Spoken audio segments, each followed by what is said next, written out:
The moon of Gaia II looked almost peaceful from this altitude. Through the reinforced glass of her shuttle viewport, Aaron Novak watched the swirling dust storms create hypnotic patterns across the barren landscape.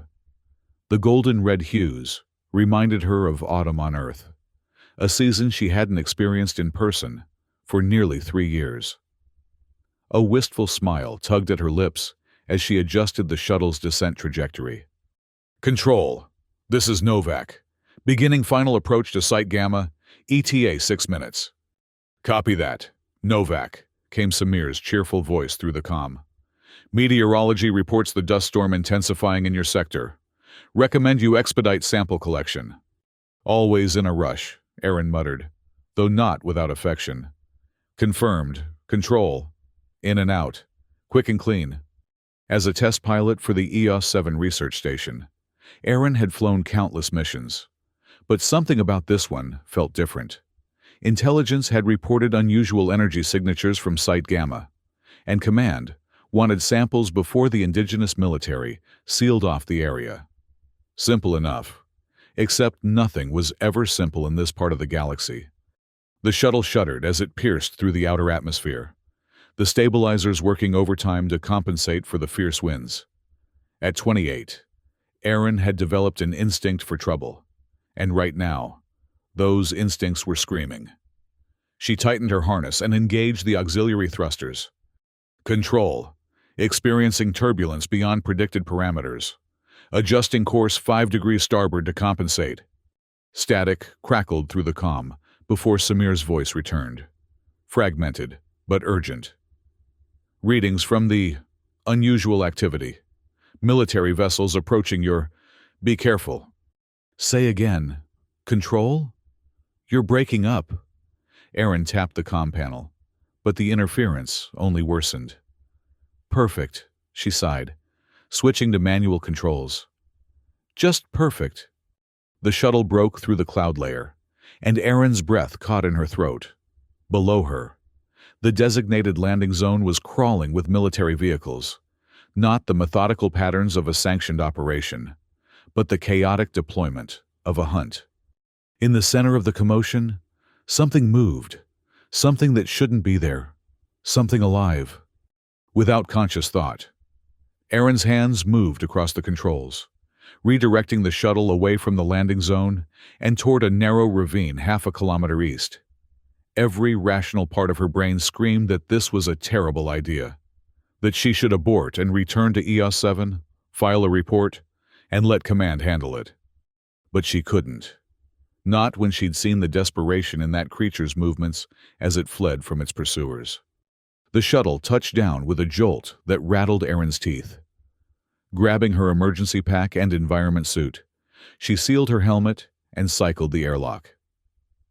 The moment the exterior door slid open, the wind hit her like a physical blow, carrying particles that scratched against her visor. "Sorry, Samir," she muttered as she disabled her locator beacon. "I'll explain later." Moving in a low crouch, Aaron navigated the ravine's edge, using natural rock formations as cover. The military vehicle's lights swept across the terrain in methodical patterns, accompanied by the low hum of energy weapons charging. Whatever they were hunting, they wanted it badly. She spotted it again, a flash of iridescent movement against the dusty landscape, heading toward a cluster of rock formations.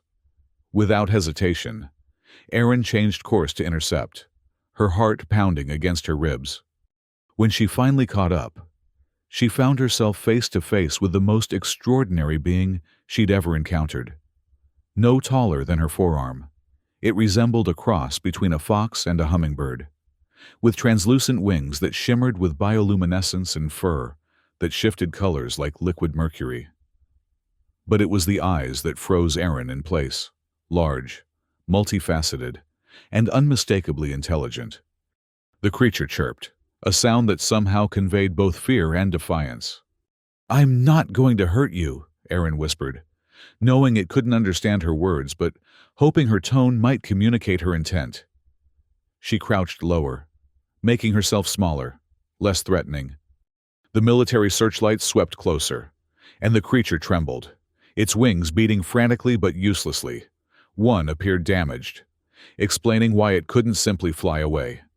"They're coming this way," Erin said, making a split-second decision that would change her life forever. "Come with me if you want to live." In a move that seemed to defy both logic and instinct, the creature leapt toward her, landing gently on her outstretched hand. Its weight was barely perceptible, like holding a soap bubble. "Okay then," Erin breathed, carefully tucking the creature into a secure pocket of her environment suit. "Let's get out of here." The return journey to the shuttle was a blur of adrenaline and close calls. Twice, she had to flatten herself against the ravine wall as patrol units passed overhead. By the time she reached the shuttle and sealed the airlock behind her, Erin's hands were shaking with delayed reaction.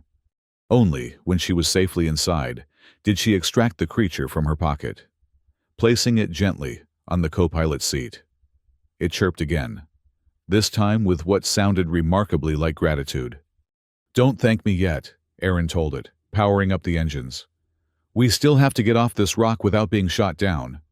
As if understanding her concern, the creature settled down, its color shifting to match the seat's dark material.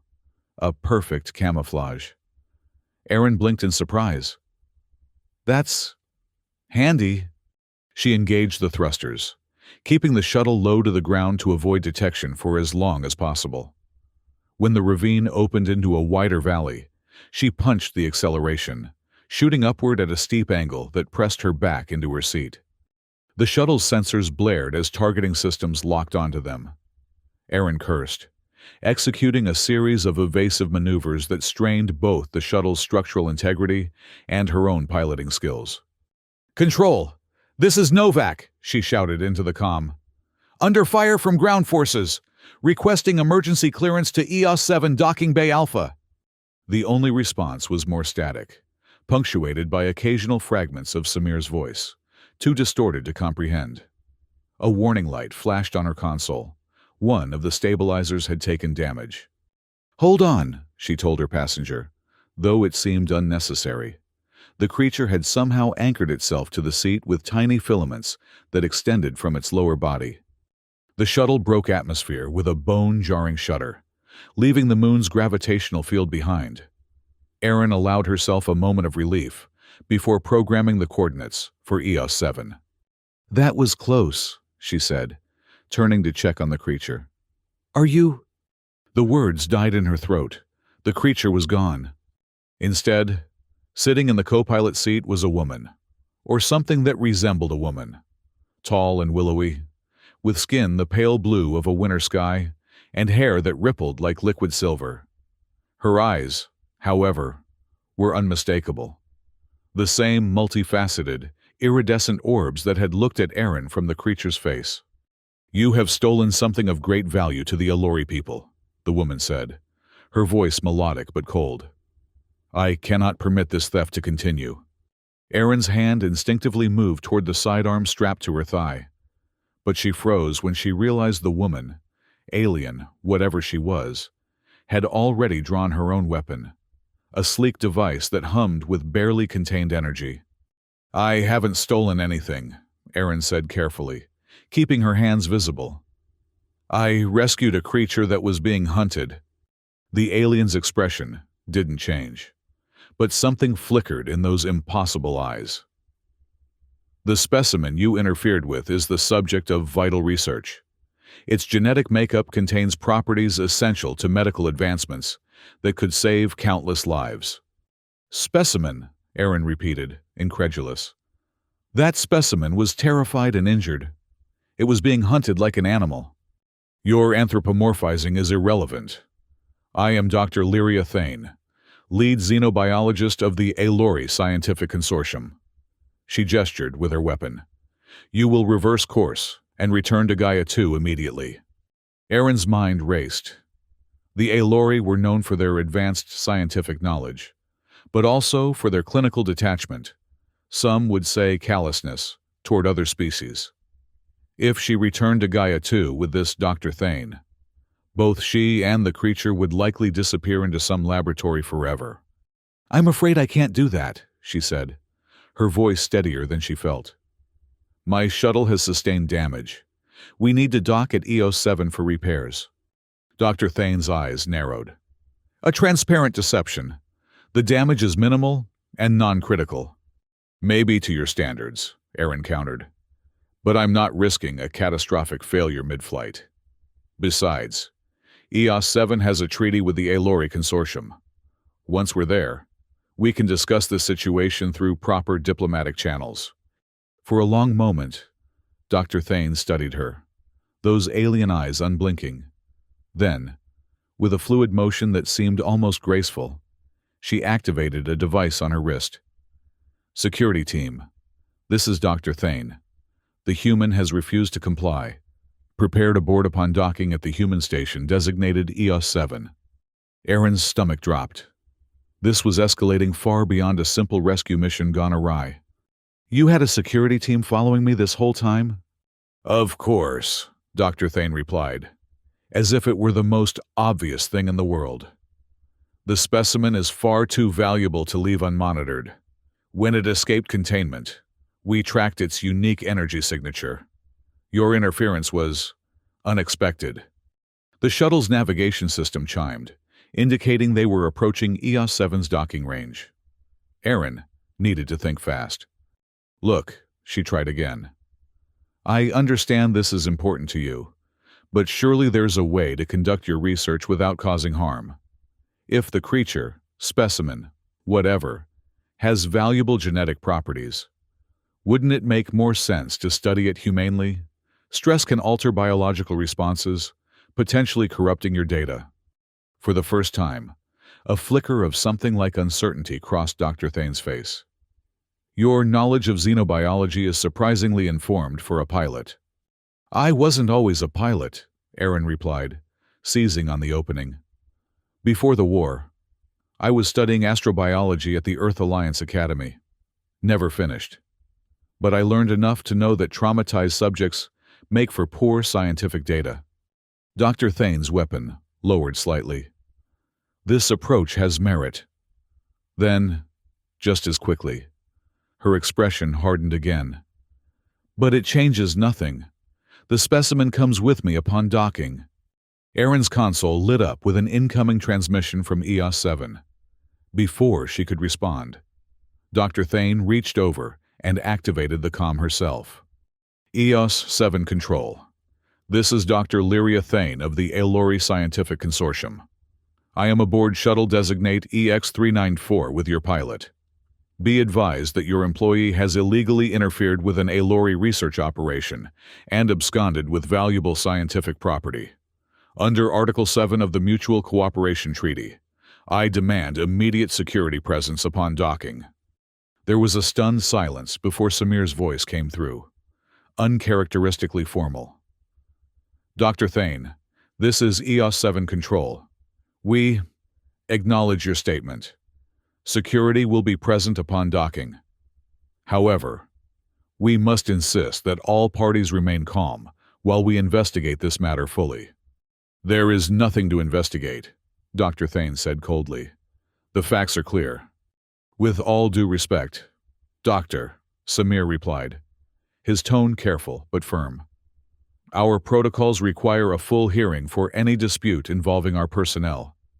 Pilot Novak will be afforded the same rights as any representative of the Aloy Consortium. Dr. Thane's mouth thinned to a tight line. Very well, but I warn you, any attempt to obstruct Aloy justice will have severe diplomatic repercussions. The comm clicked off, and Aaron released a breath she hadn't realized she was holding. Dr. Thane turned those unnerving eyes back to her. Your colleague attempts to protect you, but it will not succeed. The specimen will be returned to proper containment, and you will face appropriate consequences for your interference. We'll see, Aaron muttered, guiding the shuttle toward the designated docking bay. Her mind was already racing ahead, mapping possible escape routes and contingency plans. As the docking clamps engaged with a resounding thunk, Dr. Thane stood, her tall frame unfolding like some elegant predatory bird. After you, Pilot Novak. Erin unstrapped herself, moving slowly and deliberately. Where is it? The creature.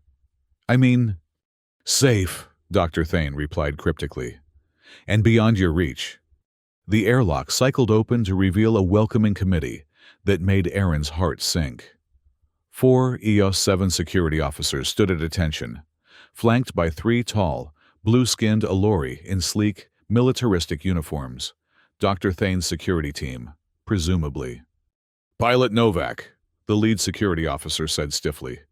You and your guest will be escorted to Detention Block C, pending investigation of this incident. Detention? Erin protested. I'm the one who… Standard protocol for diplomatic incidents. The officer cut her off, his expression apologetic but firm. Commander's orders. Dr. Thane stepped forward. I require separate containment for the human. My team will maintain custody of the specimen. I'm afraid that won't be possible, Doctor, the officer replied. Until this matter is resolved, both you and Pilot Novak will be accommodated in our diplomatic guest quarters, under guard, of course. Any property in dispute must remain in secure storage under joint supervision.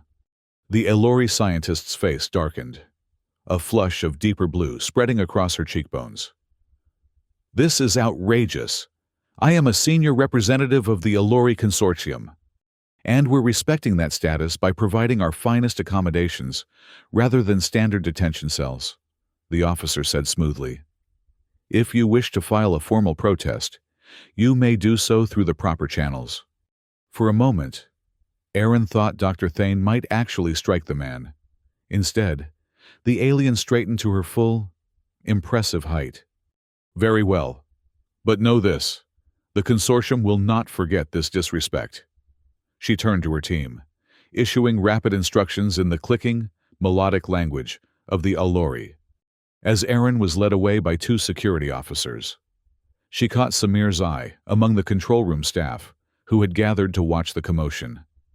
He gave her the slightest nod, a signal they'd developed over years of friendship. He was working on something. She just had to buy time. The diplomatic guest quarters turned out to be a spacious but secure suite near the command level of EOS-7. One large common area branched off into 2 separate bedrooms, each with its own refresher unit. Comfortable.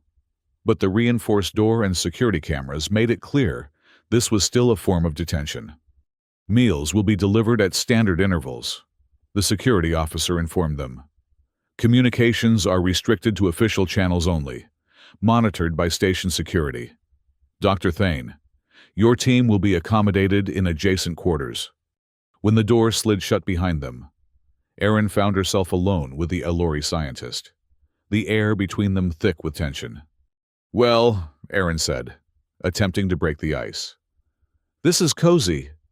Dr. Thane didn't respond, instead, moving to the room's computer terminal and entering a series of commands. After several failed attempts, she turned to Erin with narrowed eyes. The access is restricted. That's generally what detention means, Erin replied, dropping onto one of the couches. Even diplomatic detention. I require communication with my team. And I require not being accused of theft for trying to help a living creature, Erin countered. Looks like we're both disappointed. Dr. Thane studied her with those unnerving, multifaceted eyes. You genuinely believe your actions were justified? Of course they were. That creature was terrified, injured, and being hunted. Where I come from, we call that a rescue, not theft. Where you come from lacks the scientific understanding to properly evaluate the situation, Dr. Thane said dismissively. The Kavari, what you call the creature, possesses unique adaptive properties essential to our research on rapid cellular regeneration. Its temporary discomfort is a negligible consideration compared to the potential benefits. Temporary discomfort? Erin repeated incredulously. It was being shot at. Containment measures, non-lethal. Tell that to the Kavari with the damaged wing. Something flickered across Dr. Thane's face, so quickly Erin almost missed it. Uncertainty? Concern? Whatever it was, it vanished behind that mask of scientific detachment. The damage was regrettable, but necessary. The specimen had already escaped twice before, demonstrating unexpected intelligence and adaptive capabilities. Aaron leaned forward. Did it ever occur to you that a creature demonstrating intelligence might deserve to be treated as more than just a specimen? Dr. Thane's posture stiffened. You project human emotions onto a non-human entity. The Kavari's neural structure is entirely dissimilar to your own. It experiences the world in ways you cannot comprehend. And you know this because I have studied its kind for over 15 of your Earth years, Dr. Thane replied, a note of pride entering her voice. I am the foremost expert on Kavari physiology in the galaxy. Then, you should know better than anyone that it deserves humane treatment. Aaron pressed. Intelligence doesn't have to look like ours to be worthy of respect. For the first time, Dr. Thane seemed genuinely taken aback. She opened her mouth as if to reply, then closed it again, her brow furrowing in what appeared to be genuine confusion. Taking advantage of the momentary silence, Aaron changed tactics. Where is it now? The Kavari.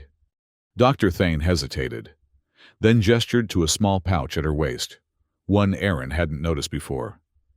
Contained, in a state of suspended animation for its own safety. Let me see it. Absolutely not.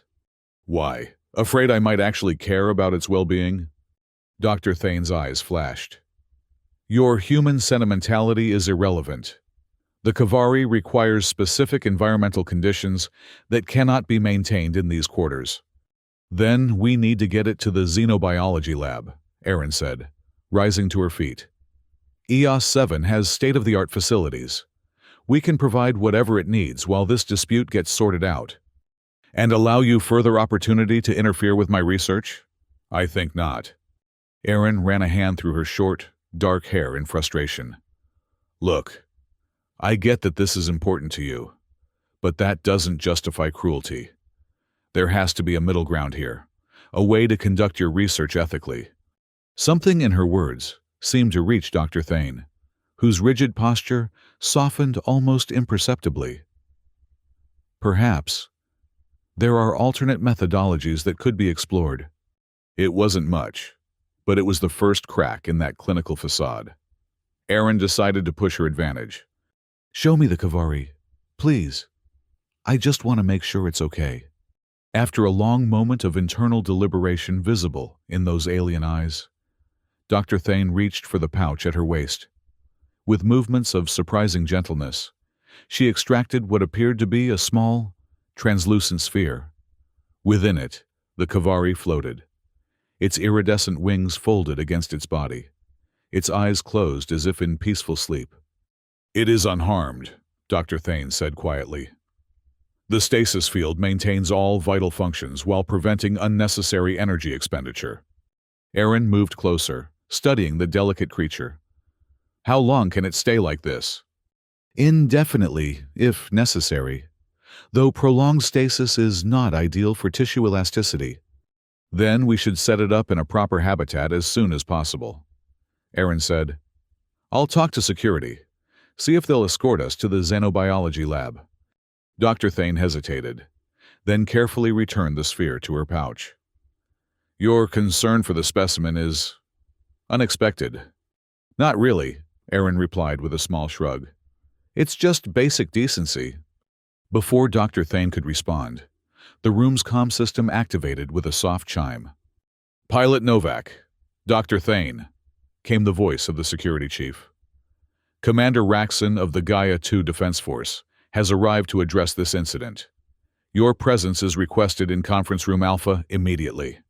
Aaron and Dr. Thane exchanged a look of mutual surprise. The commander of the Planetary Defense Force wouldn't involve himself in a minor dispute unless there were larger political implications.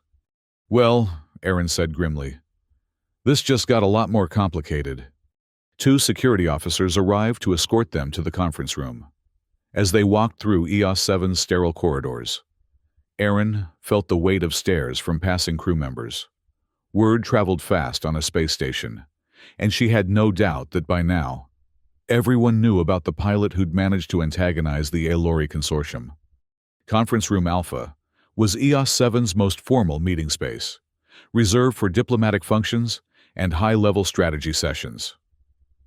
When the doors slid open, Erin found herself facing an imposing assembly.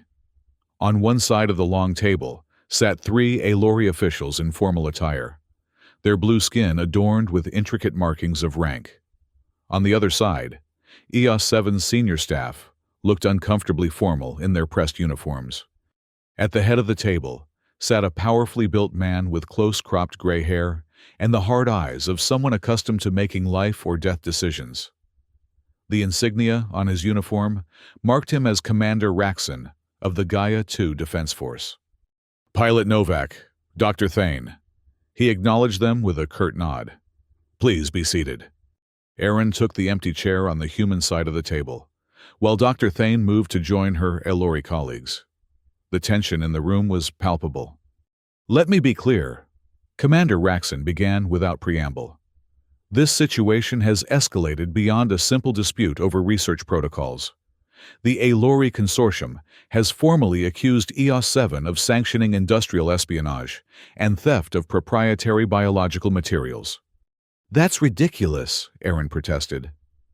"I was on a routine sample collection mission. I had no idea the Alory were even involved until Dr. Thane appeared on my shuttle." Silence. Pilot. Raxon cut her off. "You'll have your opportunity to speak." He turned to Dr. Thane. "Doctor, the consortium claims this Kavari is vital to ongoing research with significant medical applications. Can you elaborate on the nature of this research without compromising proprietary information?" Dr. Thane straightened in her seat. "The Kavari possess unique, adaptive cellular properties that allow for rapid genetic reconfiguration in response to environmental stimuli.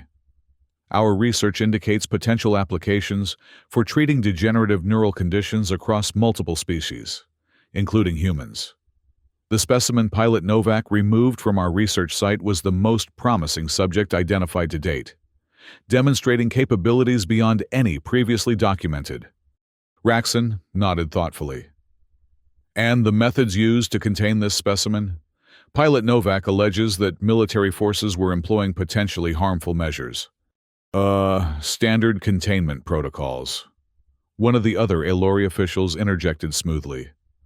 "Non-lethal deterrents designed to guide the specimen back to the research facility after it escaped containment." "Non-lethal?" Erin couldn't contain herself. "It was injured! Its wing was damaged!" "A minor injury," the Alory official dismissed. "One that would have healed completely once the specimen was returned to proper care." "May I speak?" Erin directed the question to Commander Raxon, struggling to keep her voice level. He studied her for a moment, then nodded. "Briefly, I understand the scientific value of this research. I really do. But what I witnessed wasn't a careful containment operation.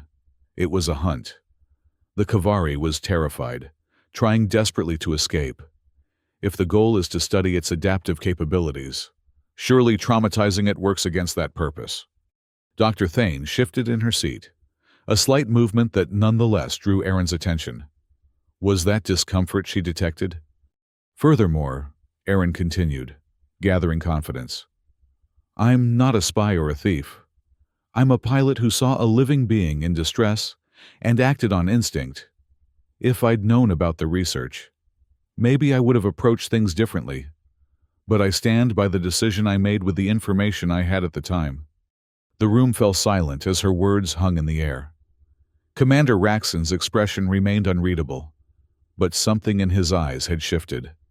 "Dr. Thane," he said finally, "is it possible that the containment methods employed were overzealous?" Dr. Thane hesitated, her gaze flickering briefly to her colleagues before returning to Raxon. "It is possible that the field team's execution of containment protocols did not fully align with my research parameters. My primary concern is the specimen's scientific value, not its subjective experience. However, I acknowledge that excessive stress could potentially compromise the very data we seek to gather. One of the other Alory officials leaned over to whisper urgently in Dr. Thane's ear, but she raised a hand to silence him. I have led this research from its inception, she continued, a new note of authority in her voice. And I must concede that Pilot Novak's concerns, while emotionally motivated, are not without scientific merit. Aaron blinked in surprise. Was the doctor actually backing her up? Commander Raxon leaned back in his chair, his expression thoughtful. It seems we have room for a compromise. Dr. Thane, would you be amenable to continuing your research here on EOS 7, using our xenobiology facilities? This would allow for proper oversight to ensure both scientific rigor and ethical treatment of the specimen. The Alory officials erupted in protest, but Dr. Thane silenced them with a raised hand. Such an arrangement could be acceptable, provided I maintain primary authority over the research protocols and have unrestricted access to the specimen. With appropriate oversight, Raxon qualified. Pilot Novak will serve as the human liaison to the project, ensuring compliance with Earth Alliance ethical guidelines. What? Aaron and Dr. Thane exclaimed simultaneously. I'm a pilot, not a scientist, Aaron protested. The human has no qualifications to oversee Alory research, Dr. Thane added, equally dismayed. On the contrary, Raxon replied, with what might have been the ghost of a smile. Pilot Novak has demonstrated both scientific knowledge and ethical judgment. More importantly, she has shown genuine concern for the Kavari's well-being, which makes her uniquely qualified to serve as its advocate. He rose from his seat, signaling that the decision was final. The arrangement will be temporary, lasting only until the Consortium and Earth Alliance can negotiate a more permanent research agreement.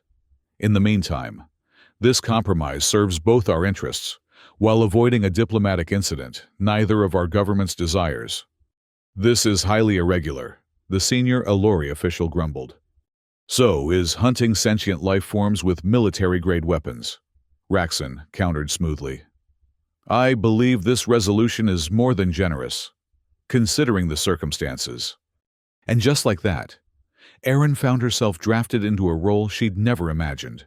Part-time xenobiologist, part-time ethical overseer, full-time babysitter to both an alien creature and its prickly Alory researcher. As the meeting adjourned, she caught Dr. Thane staring at her with an unreadable expression. The doctor approached, her movements fluid and precise. It seems we are to be colleagues, Pilot Novak. Looks that way, Aaron agreed cautiously. For what it's worth, I meant what I said. I respect the importance of your research.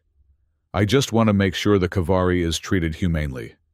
Humanely, Dr. Thane repeated, as if testing the word.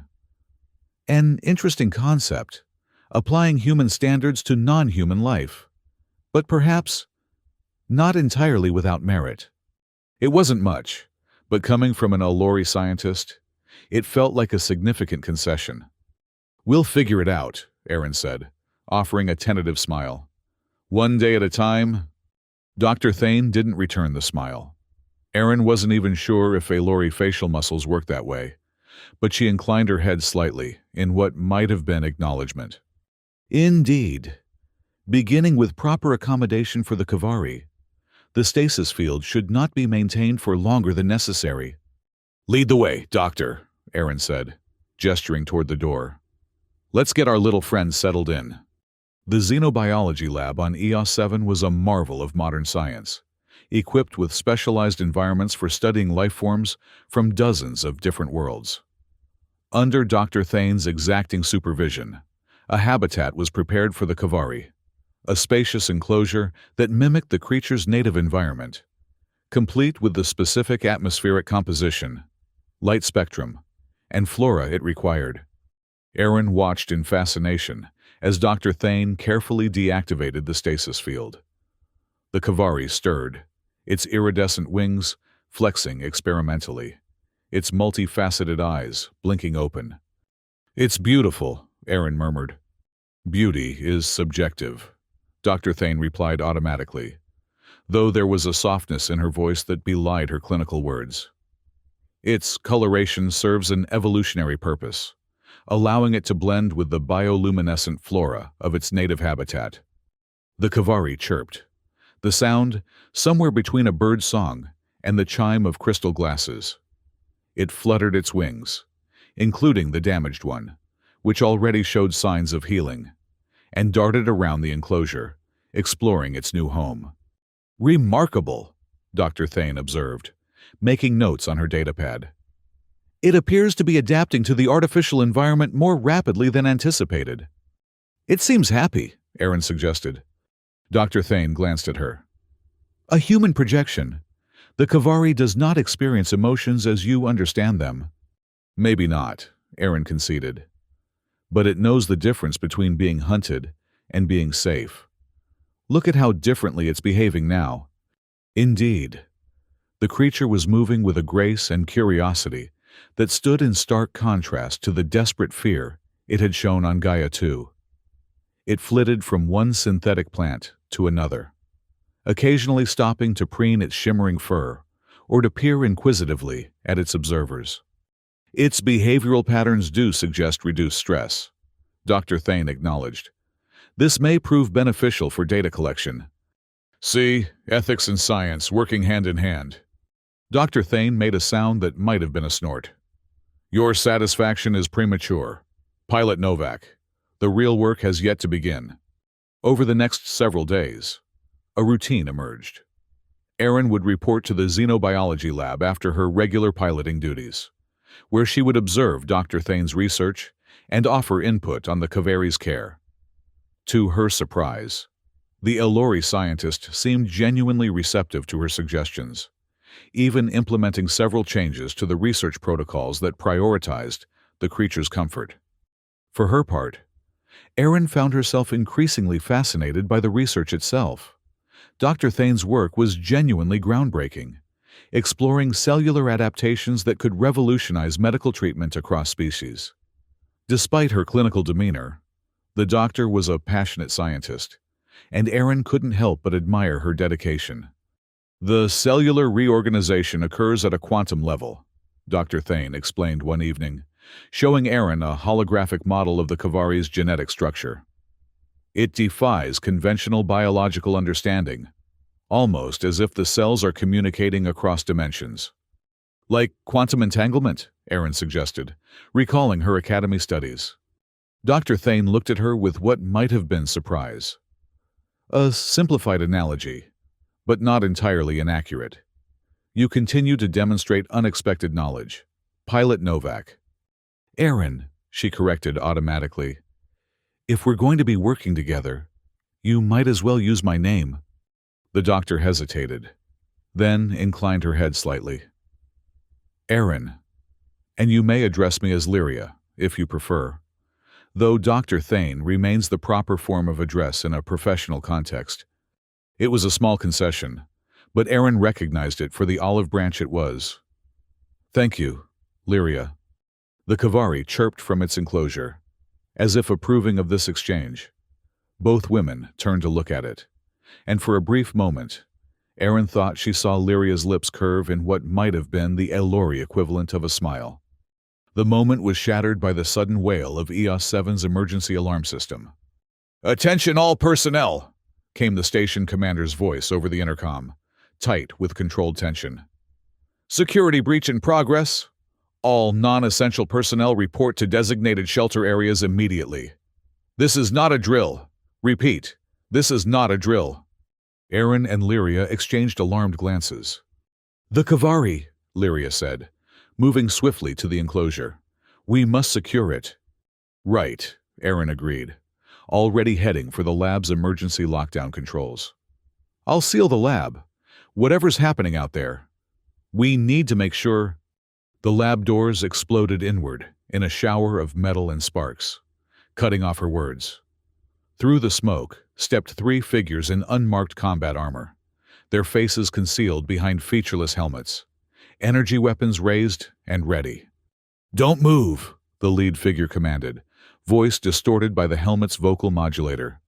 "Hands where we can see them." Erin raised her hands slowly, mind racing. These weren't EOS 7 security. Their armor was all wrong, and security would have used override codes, not explosives. "What is the meaning of this?" Lyria demanded, her tall frame rigid with outrage. "Do you have any idea of the damage you could have caused to sensitive research equipment?" "Shut up, Aloy," the intruder snapped. "We're here for the specimen, the Kavari. Hand it over, and no one gets hurt." "Impossible," Lyria replied coldly. "The Kavari is the property of the Aloy Scientific Consortium. Any attempt to remove it from this facility constitutes an act of piracy." "Wrong answer," the leader gestured, and one of the other armored figures stepped forward, training their weapon directly at Lyria's chest. "Let me make this simple. Give us the Kavari, or we start shooting. Beginning with the Blue Lady." Erin's mind raced. Who were these people? Not military. Their tactics were too crude. Pirates, maybe, or corporate mercenaries. Either way, they clearly knew about the Kavari's value. "Wait," she said, stepping forward slightly. "Just wait. There's no need for violence. The Kavari is a delicate life form. If you damage it, it becomes worthless." The leader turned toward her. "We know how to handle it. Now step aside." "At least let us prepare a proper containment unit," Erin pressed, trying to buy time. "The atmospheric requirements are complex. One mistake, and you've got nothing but a dead specimen on your hands." The leader hesitated, and Erin knew she'd hit the right note. These weren't scientists. They were thieves, probably hired by someone who wanted the Kavari's genetic secrets without doing the actual research. "Fine," the leader conceded. 2 minutes. Prepare a transport container. But try anything clever, and the Aloy dies first. Then you." Erin moved to the lab station, Lyria following close behind. As they began assembling a portable containment unit, Erin whispered urgently, "We can't let them take it." "Agreed," Lyria murmured back. "But their weapons are not set to stun. The risk is considerable." "I have an idea," Erin whispered, her hands moving efficiently over the equipment. "But you need to trust me. When I give the signal, be ready to move." Lyria's multifaceted eyes studied her intently. "What is the signal?" Erin allowed herself a small, grim smile. "You'll know it when you see it." Then, louder, for their captor's benefit. "The containment unit is almost ready. Just need to set the atmospheric mixture." She adjusted several controls, deliberately manipulating the settings for the lab's ventilation system rather than the containment unit. With a few quick keystrokes, she overrode the safety protocols and set the system to flood the room with a high oxygen mixture. Not enough to be immediately noticeable, but enough to enhance the effects of what she planned next. "Hurry up," the leader growled, stepping closer. "Almost done," Erin assured him, her hand slipping into her pocket where she kept a small emergency flare, standard equipment for pilots who might need to signal for rescue after a crash landing. "Just one more thing." In a single fluid motion, she struck the flare against the lab bench and tossed it toward the intruders. The sudden, brilliant light was blinding in the enclosed space, but more importantly, the high oxygen atmosphere caused the flare to burn with explosive intensity, creating a wall of fire between them and their attackers. "Now!" Erin shouted, grabbing Lyria's arm with one hand and the portable containment unit with the other. As the intruders recoiled from the sudden conflagration, she pulled the Aloy scientist toward the lab's emergency exit, a small maintenance corridor designed for use during hazardous material incidents. "Behind them!" the leader shouted in rage, firing blindly through the flames. Energy bolts scorched the walls around them as Erin keyed in the emergency override code for the auxiliary door. "The Kavari!" Lyria exclaimed. "We cannot leave it." "Already taken care of," Erin assured her, revealing the small stasis sphere she'd palmed during the confusion. "Get in." The maintenance corridor was barely wide enough for them to pass through single file. Aaron sealed the door behind them, just as another barrage of energy bolts struck it, leaving glowing impact marks on the reinforced metal. "That won't hold them for long," she panted, urging Lyria forward. "We need to get to the security station on level 3. "How did you—" Lyria began, staring at the stasis sphere in Aaron's hand. "No time to explain," Aaron cut her off. "Just run." They emerged from the maintenance corridor into one of EOS 7's main thoroughfares, now eerily deserted due to the emergency protocols. Warning lights bathed the corridor in pulsing red, and the station's AI continued to issue evacuation instructions over the intercom. "This way," Aaron directed, leading them toward an access ladder that would bypass the main lifts. The emergency systems will have locked down the elevators. As they climbed, the sounds of conflict echoed through the station's structure, energy weapons discharging, the metallic clang of security barriers being breached, distant shouting. "Who are they?" Lyria asked, as they paused on a landing to catch their breath. "No idea," Aaron admitted. "Pirates, maybe, or corporate spies. Someone who knows about the Kavari and wants it badly enough to raid a research station." "The Verdan," Lyria said grimly. "The what?" "A radical faction opposed to Alori scientific practices. They claim our research exploits other species and ecosystems." Her multifaceted eyes narrowed.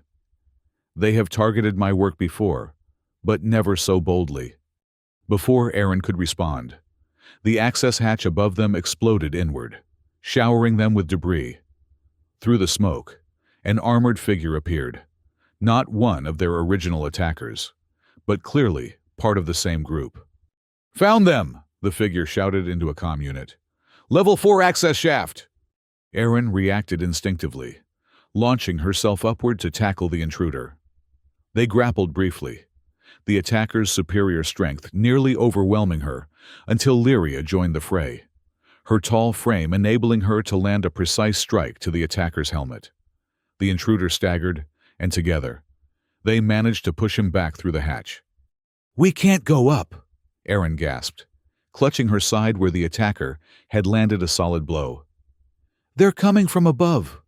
"Then we go down," Lyria decided, already moving to the ladder. "The shuttle bay is on level 1. If we can reach it—" "No," Aaron shook her head. "That's too obvious. They'll have that covered," she thought quickly. "The maintenance docks. Level 2. They're automated. No personnel during emergencies. We might find a service pod we can use." Lyria nodded, following Aaron down the ladder. They moved as quietly as possible, alert for any sound that might indicate pursuit.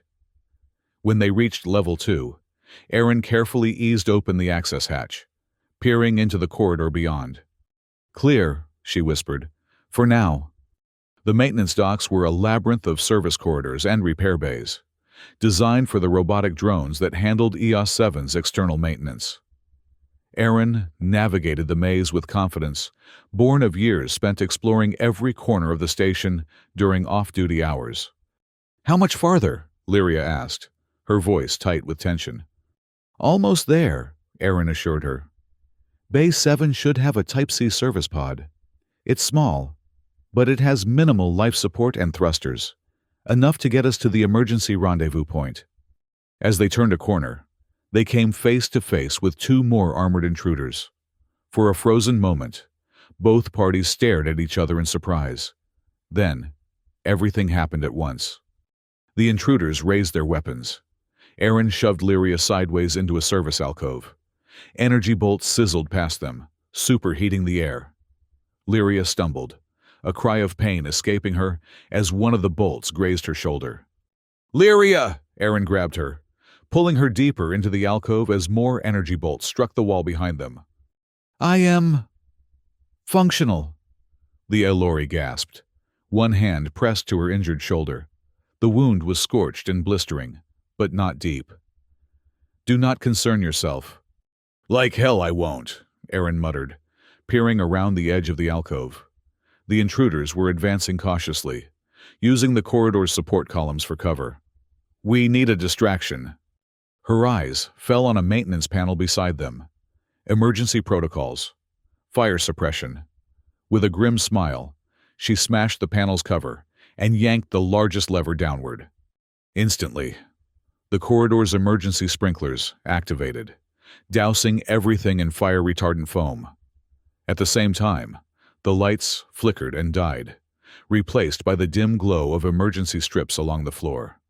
"Now!" Aaron hissed, pulling Lyria to her feet. "Stay low and follow the lights." They half ran, half crawled through the foam-filled darkness, guided only by the floor illumination. Behind them, the intruders shouted in confusion, their helmet visors presumably obscured by the foam.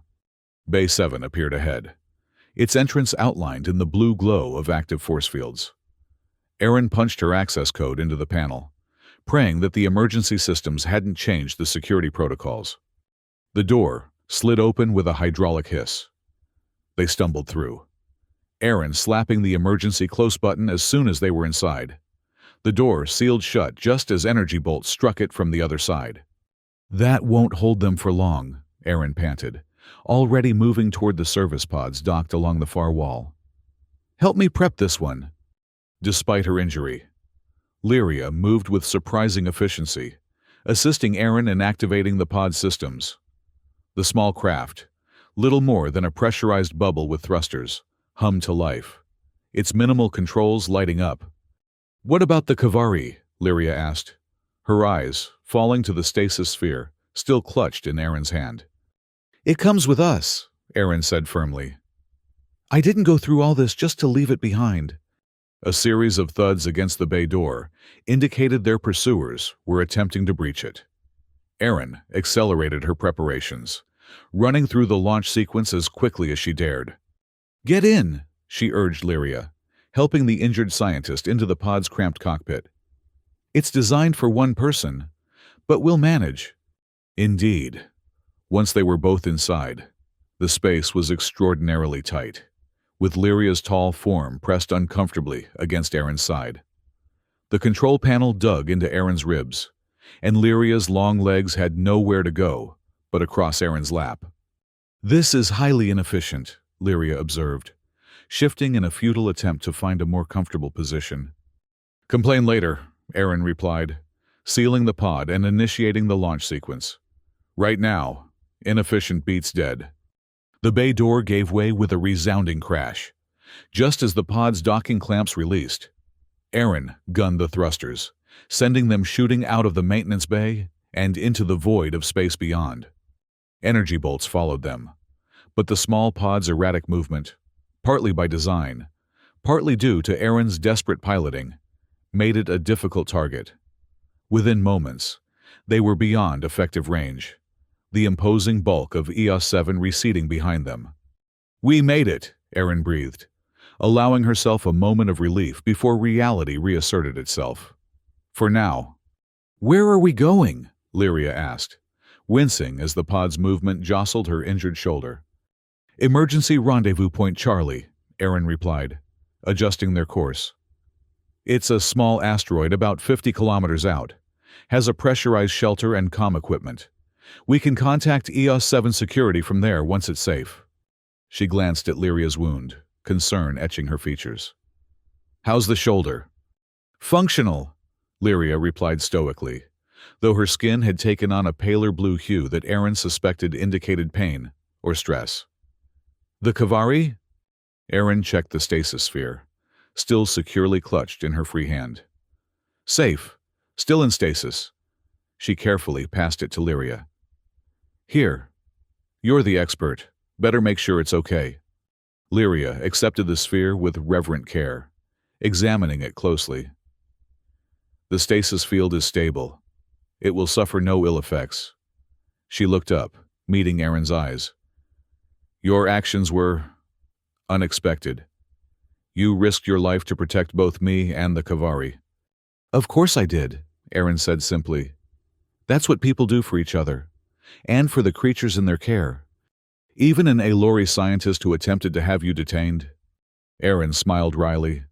Water under the bridge. Besides, you're growing on me. Lyria's brow furrowed in confusion. Growing, I assure you. I am not a parasitic organism. The laugh burst from Aaron unexpectedly, a release of tension that left her slightly lightheaded. It's an expression. It means I'm starting to like you. Ah, Lyria was silent for a moment, processing this. Your species has many peculiar linguistic constructs. Says the woman whose native language sounds like musical glass-breaking. To Aaron's surprise, Lyria's lips curved in what was definitely a small smile. An apt description, actually. Alori vocal patterns utilize overtones beyond human hearing range. They lapsed into companionable silence as the pod continued its journey toward the rendezvous point. The vast emptiness of space surrounded them, punctuated by the distant glow of stars and the imposing curve of Gaia 2 on the horizon. I must revise my assessment of you, Aaron Novak, Lyria said suddenly. Initially, I categorized you as a typical human, emotionally driven, scientifically limited, and culturally myopic. Gee, thanks, Aaron replied dryly. You misunderstand. This is a compliment. You have demonstrated exceptional adaptability, tactical intelligence, and unexpected scientific knowledge. Moreover, your ethical stance regarding the Kavari, while initially appearing as mere sentimentality, has proven to have scientific merit. Aaron blinked, genuinely surprised by this admission. Well, thank you. And for what it's worth, I was wrong about you too. I thought all Alori scientists were cold and ruthless, but you actually care about your work, about what it can accomplish. Of course, Lyria said, as if this were obvious. The advancement of knowledge is the highest calling. But I have reconsidered certain methodological approaches based on our interactions. Coming from an Alori scientist, this was tantamount to a revolutionary statement. Aaron felt a warmth that had nothing to do with the pod's cramped quarters. The moment was interrupted by the pod's navigation system, announcing their approach to the rendezvous point. Aaron focused on the controls, guiding the small craft toward a dark, irregular shape against the starfield, a small asteroid, unremarkable except for the artificial structure embedded in its surface. There it is, she said, pointing. Emergency Shelter Charlie. Not exactly luxury accommodations, but it has air, water, and communications. It appears adequate, Lyria observed. Though I note there are vessels already docked there. Aaron's blood ran cold as she saw what Lyria had spotted. Two sleek, predatory-looking craft attached to the shelter's docking ports. They were unmarked, but their design was unmistakably military, the same type used by the intruders on EOS 7. Damn it, she hissed, immediately adjusting course to swing wide of the asteroid. They beat us here. How is that possible? Lyria demanded. We left before them. Faster ships, Aaron explained grimly. And they knew where we'd go. These aren't amateurs, they've done their homework. Then, where do we go now? The pod's life support is limited, and my injury requires treatment. Aaron checked the pod systems, calculating their options. We have about 6 hours of air left, not enough to reach EOS 7 or any other official outpost. She studied the navigation display, searching for alternatives. But there is one possibility. It's risky, though. Riskier than certain capture or death? Fair point, Aaron conceded.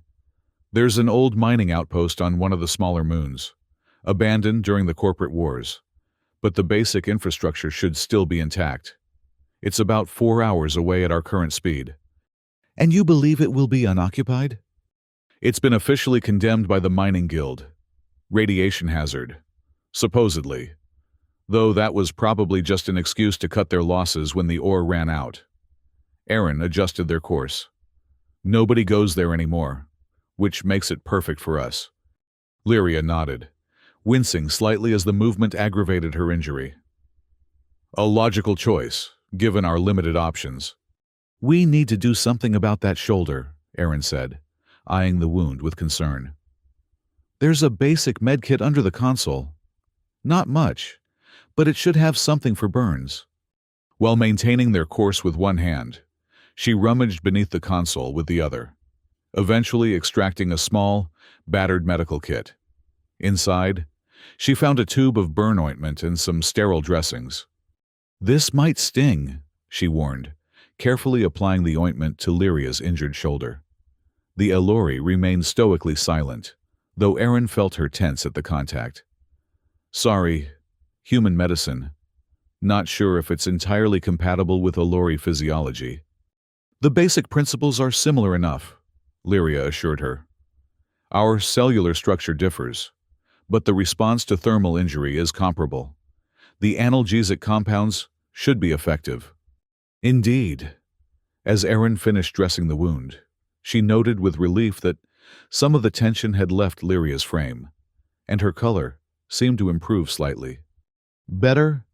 Functional, Lyria replied, which Aaron was beginning to recognize as the Elori equivalent of, I'm fine. The journey to the abandoned mining outpost passed in tense silence, both women alert for any sign of pursuit. The pod's minimal sensors showed no indication that they had been detected, but neither was willing to assume they were safe. The moon itself was a desolate rock, pockmarked with craters and the scars of industrial mining. The outpost clung to its surface like a metallic barnacle, a collection of pressurized domes and connecting tubes, now dark and seemingly lifeless. Doesn't look very welcoming, Aaron observed as they approached. Shelter rarely does in such circumstances, Lyria replied philosophically. Can you detect any signs of habitation? Aaron checked the pod's rudimentary scanners. No power signatures, no heat sources. Looks abandoned, as expected. She guided the pod toward what appeared to be a maintenance airlock. We'll dock here. If we're lucky, the emergency systems will still have backup power. The docking procedure was tense. The pod systems weren't designed to interface with the outpost's outdated technology, and Aaron had to manually override several safety protocols. Finally, with a metallic clunk that reverberated through the small craft, they established a seal. Now comes the fun part, Aaron muttered, powering down the pod. Finding out if there's actually air on the other side of that door. The pod sensors were too basic to analyze the outpost's atmosphere, so they had to rely on the airlock's ancient status indicators, a simple, color-coded system that, miraculously, still functioned. The light glowed a dull amber. Breathable, but thin, Aaron translated. We should be okay, but it might feel like high altitude. Don't exert yourself too much. My species evolved at elevations considerably higher than human norms, Lyria informed her. I will adapt readily. Of course you will, Aaron said with a small smile. Ready? At Lyria's nod, Aaron cycled the airlock. There was a moment of anxiety as the mechanisms groaned, protesting their sudden use after years of neglect. But eventually, the door slid open to reveal the outpost's dimly lit interior. They stepped through cautiously, Aaron leading the way, with a small emergency light from the pod's supplies. The air was stale and thin, as expected, but breathable. The outpost's emergency lighting functioned at minimal levels, casting the corridor in an eerie, bluish glow. Life support appears functional, if barely, Lyria observed, studying a status panel on the wall. Backup power at 17%, sufficient for approximately 36 hours at current usage levels. More than we need, Aaron said with relief. Just long enough to rest, treat your wound properly, and figure out our next move. They made their way deeper into the outpost, past abandoned workstations and empty crew quarters. Everything bore the signs of a hasty evacuation. Personal items left behind, equipment in mid-repair, even a half-played game of cards on a table in what appeared to be a recreation room. What happened here? Lyria asked, examining the abandoned game with curious eyes. Corporate war, Aaron explained grimly. This moon was contested territory between two mining conglomerates. The official story was that radiation from a damaged reactor forced evacuation, but everyone knows that was just a cover. More likely, one corporation sabotaged the other's operation, and the guild shut everything down to avoid the political fallout. They found the outpost's medical facility, a small but well-equipped space that had been left largely intact. Aaron rummaged through the supplies, finding antiseptics and proper burn treatment that would be more effective than the pod's basic kit. Sit, she instructed, gesturing to an examination table. Let me take a proper look at that shoulder.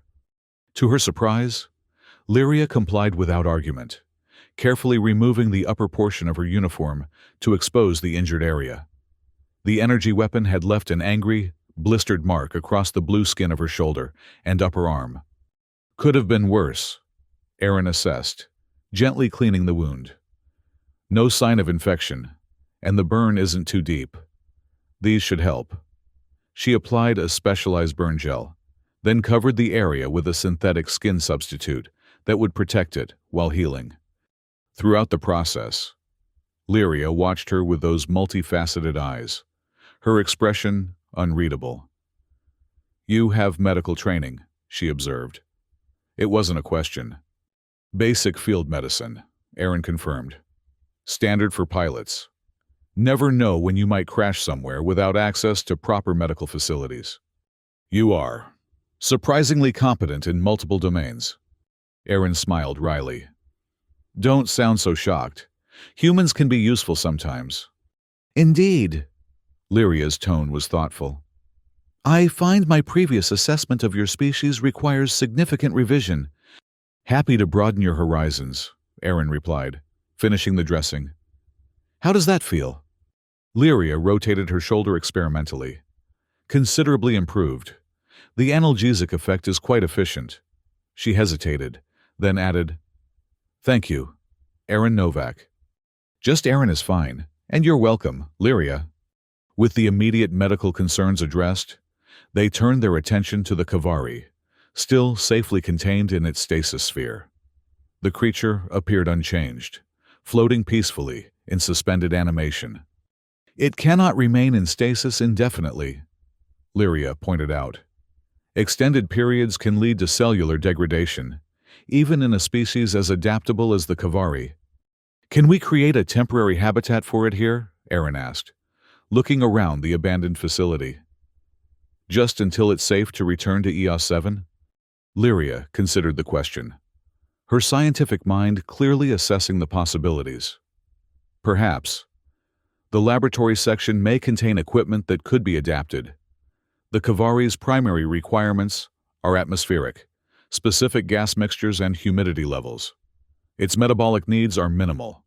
It derives most necessary nutrients from ambient energy. Like photosynthesis? Similar in principle, though the mechanism is more complex. It absorbs and processes various forms of radiation, converting them to biological energy. They located the outpost's small research lab, which had been used primarily for analyzing mineral samples, but contained some basic environmental control equipment. Under Lyria's expert direction, they cobbled together a makeshift habitat, a transparent sample container modified to maintain specific atmospheric conditions, illuminated by lights adjusted to emit the wavelengths the Kavari required. When everything was prepared, Lyria carefully deactivated the stasis field.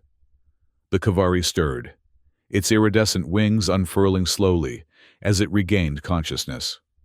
For a tense moment, it seemed disoriented, darting about the container in apparent distress. It's confused, Aaron observed worriedly. Is it going to be okay? Give it time, Lyria advised, her voice uncharacteristically gentle. The transition from stasis is always disorienting, particularly for a species with such heightened sensory perception. Sure enough, after a few minutes, the Kavari's movements became more purposeful, less frantic. It explored its new environment methodically, occasionally emitting soft chirping sounds that seemed to serve some sort of echolocation function. "Remarkable," Lyria murmured, making notes on a datapad she had salvaged from the lab. "It's adapting to the artificial environment with unprecedented speed. Observing it like this, without the constraints of formal experimental protocols, reveals behavioral patterns we hadn't previously documented." Aaron watched both the scientist and the subject with equal fascination.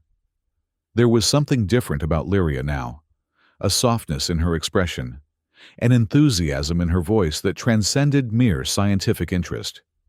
She genuinely cared about the Kavari, in her own way. "You really love your work, don't you?" Aaron asked quietly. Lyria looked up, seeming almost surprised by the question. "It is my purpose. The advancement of knowledge, particularly knowledge that can alleviate suffering across species, is the highest calling an Elori can pursue."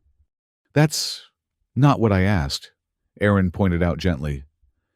"Lots of people do important work out of duty or ambition. But there's something more there. You love it.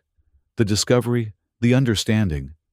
For a moment, Lyria seemed at a loss for words, a rare occurrence for the articulate scientist.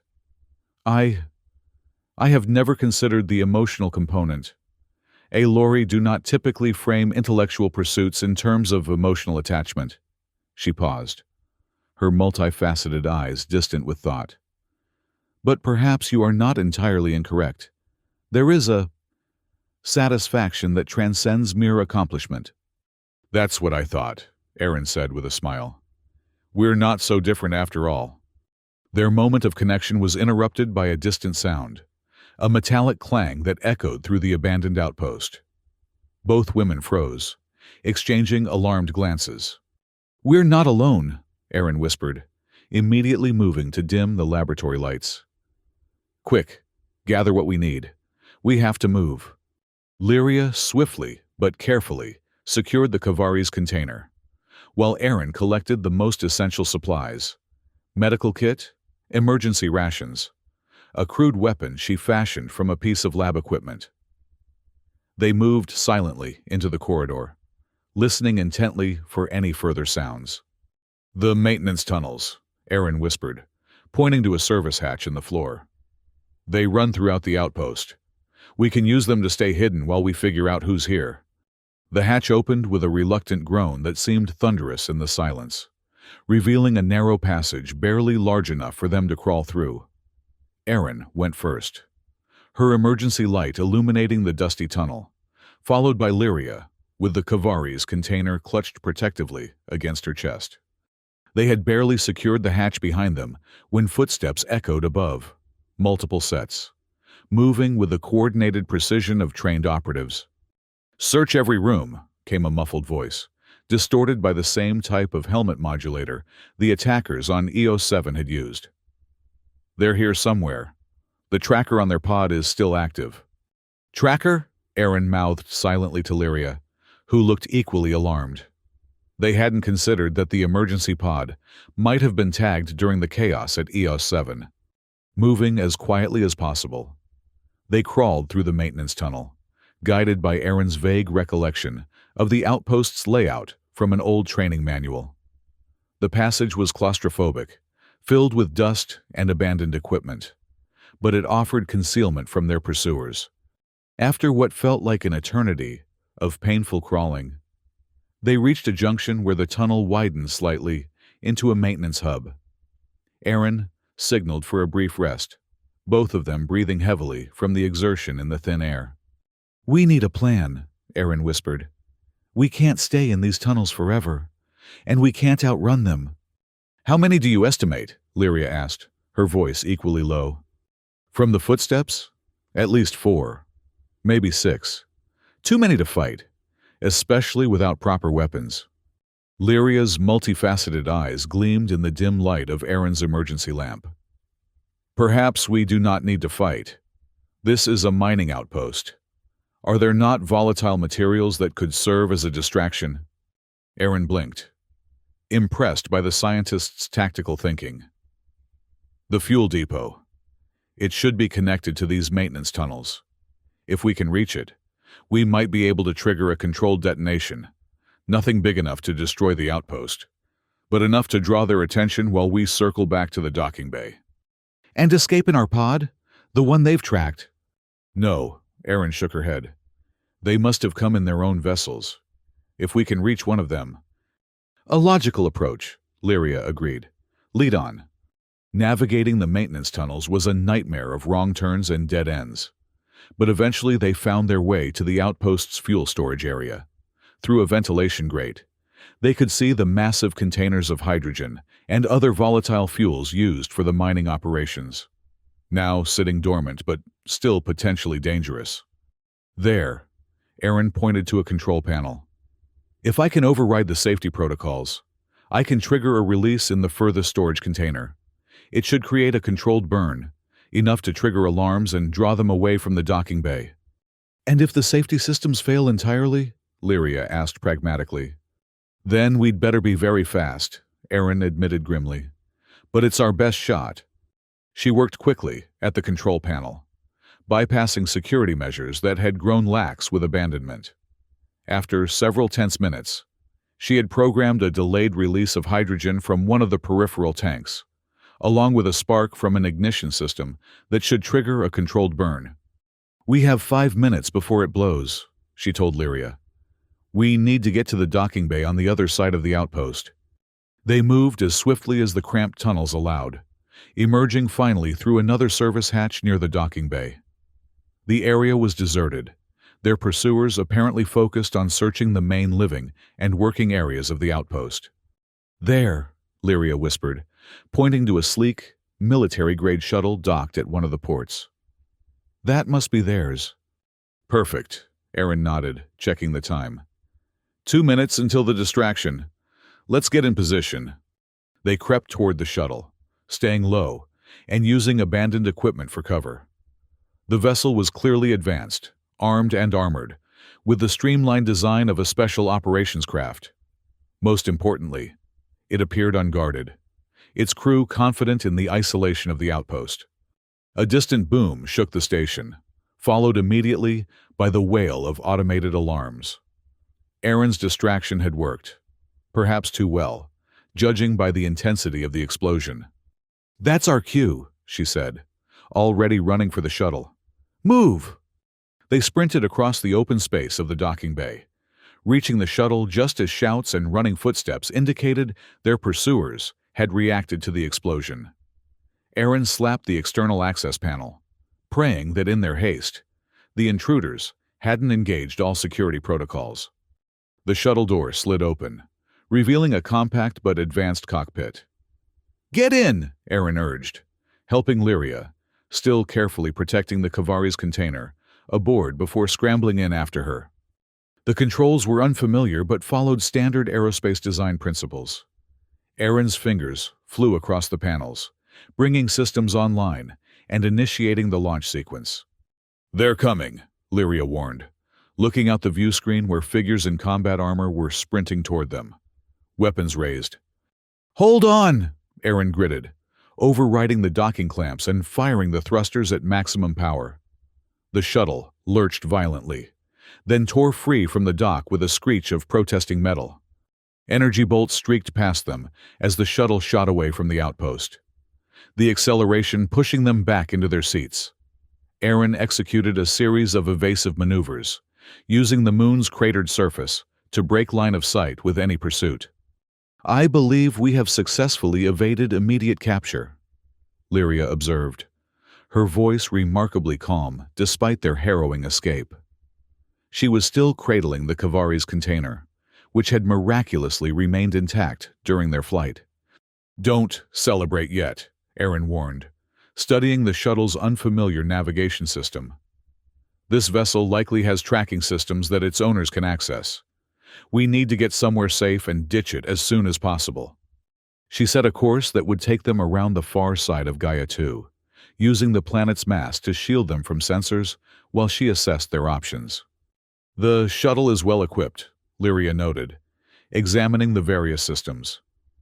Military grade, with advanced stealth capabilities and weapon systems. not standard pirate equipment.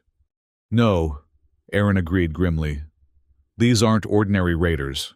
They're too organized, too well-funded. She glanced at the Kavari's container.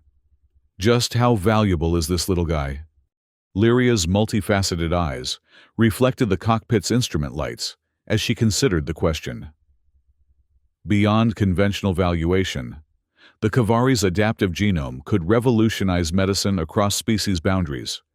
Regenerative therapies, neural repair, genetic stabilization for interspecies offspring. The applications are virtually limitless. So worth killing for... Unfortunately, yes. Lyria gently placed the container on a secure shelf, ensuring the Kavari would not be disturbed by the shuttle's movements. There are entities, both governmental and private, who would pay astronomical sums for exclusive access to such research. Aaron checked the communication systems, finding them encrypted and unfamiliar. We can't risk contacting EOS-7 directly. If these people have the resources I think they do, they might be monitoring all frequencies. What do you propose? Samir, Aaron said, a plan forming. My friend in EOS-7 control.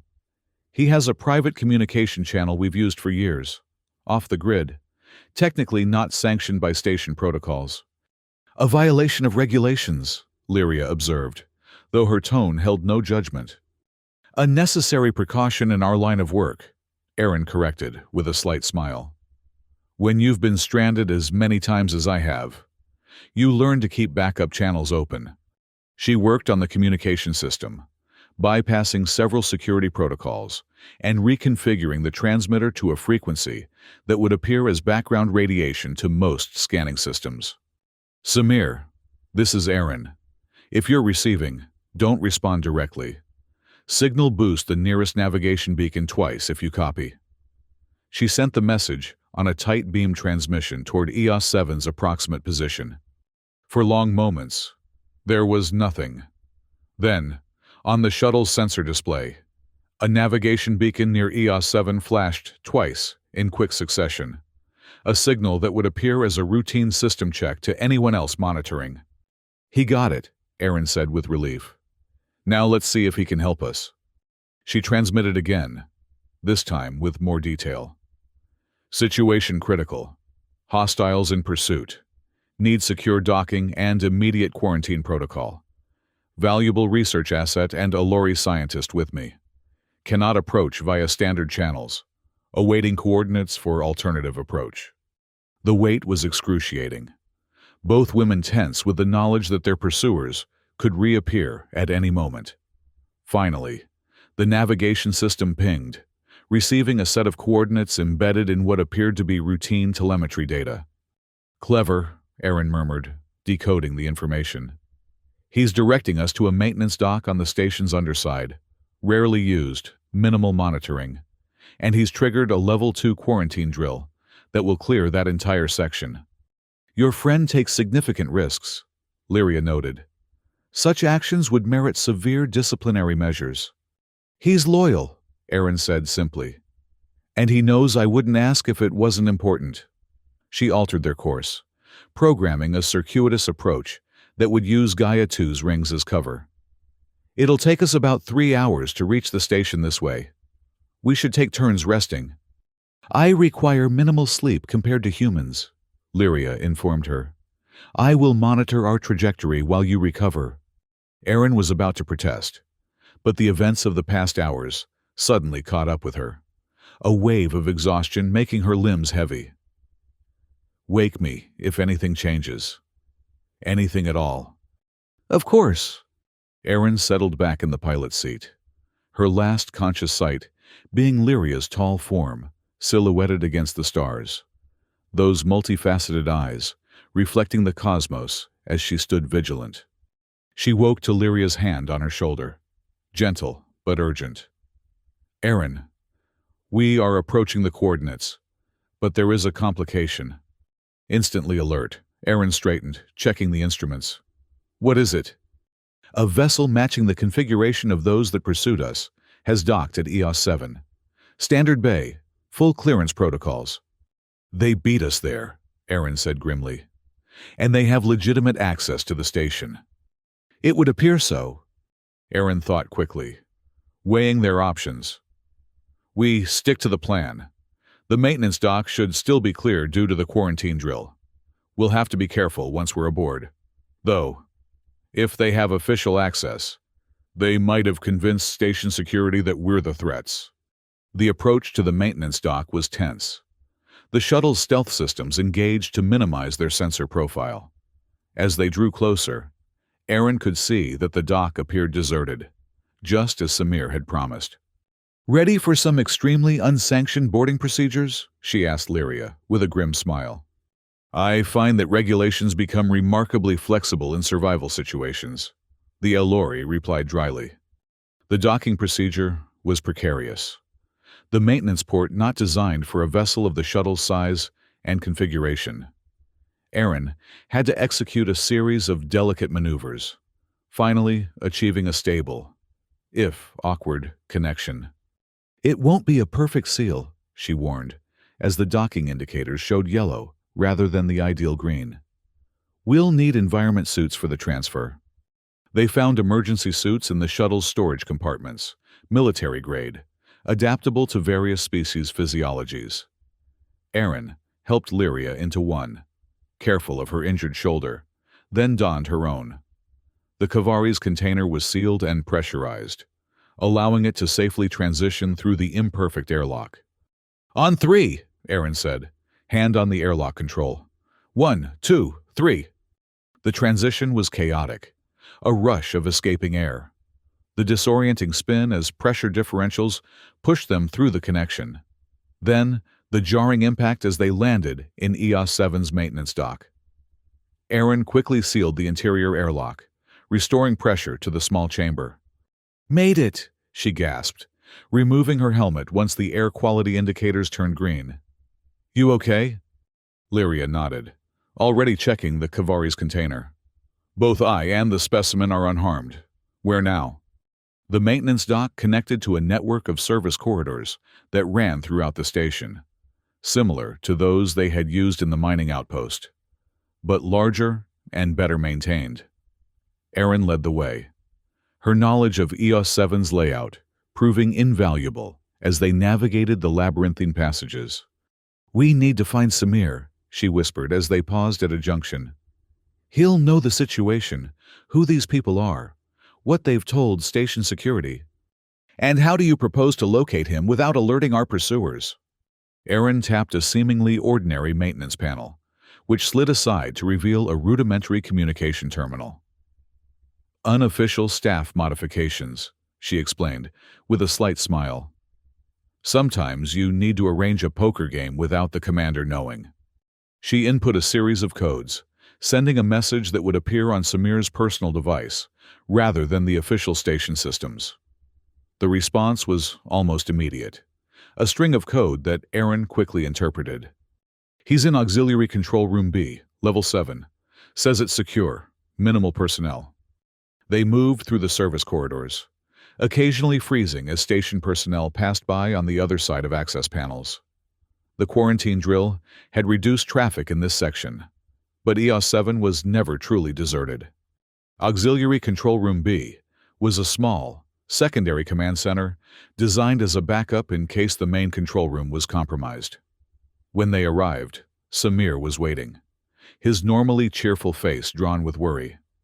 "Aaron!" he exclaimed in a hushed voice, pulling her into a quick embrace before nodding respectfully to Lyria.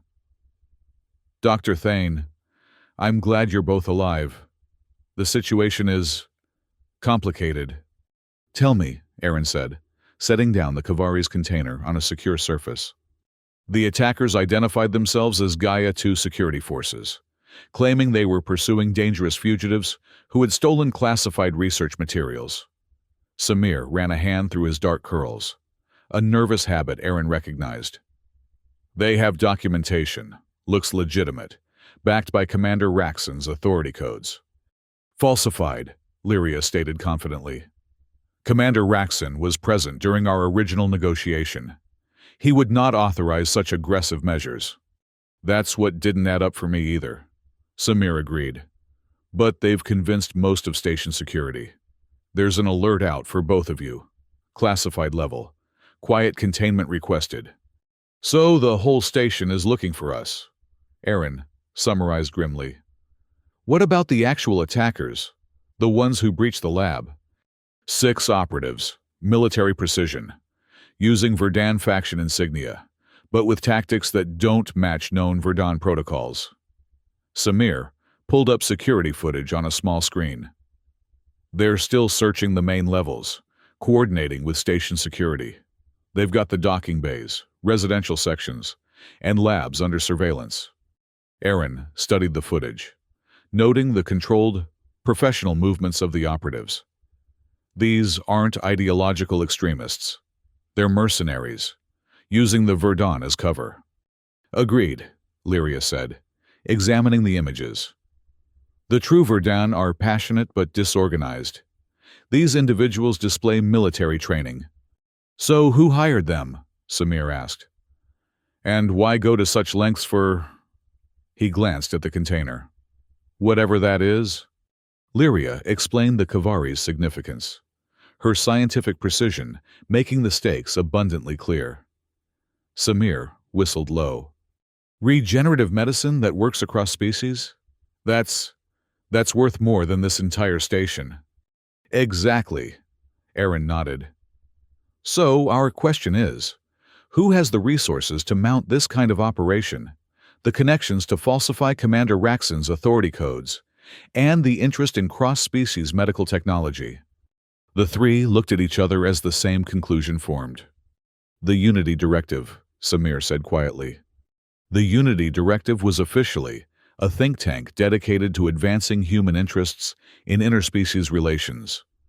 Unofficially, it was known to harbor significant anti-alien sentiments, cloaked in the language of human exceptionalism and security. Their public position has always been that sharing advanced medical technology with non-human species threatens humanity's competitive advantage, Lyria noted. They would have significant motivation to acquire exclusive control of the Kavari research.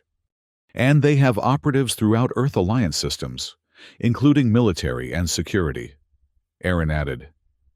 They could fake the authorization codes, coordinate the attack on the lab, and they'd know exactly where to find us, Samir finished grimly. Which means we need to get you both, and that creature, off this station immediately. How? They're watching all the docking bays. Samir's expression shifted to one Aaron recognized all too well. The look he got before proposing something either brilliant or suicidal. Not all of them. The diplomatic shuttle bay on Level 2 is prepped for the Elori delegation, scheduled to arrive tomorrow for the annual treaty review. Security is minimal because it's considered sovereign Elori territory once the pre-arrival protocols are initiated. Which they were, he continued with a growing smile. Approximately 2 hours ago, when I triggered them using Dr. Thane's credentials. Lyria's multifaceted eyes widened slightly. You falsified diplomatic protocols using my authorization? Technically, I expedited legitimate diplomatic procedures, Samir corrected smoothly. You are, after all, a senior representative of the Elori Scientific Consortium. The system simply acknowledged your importance.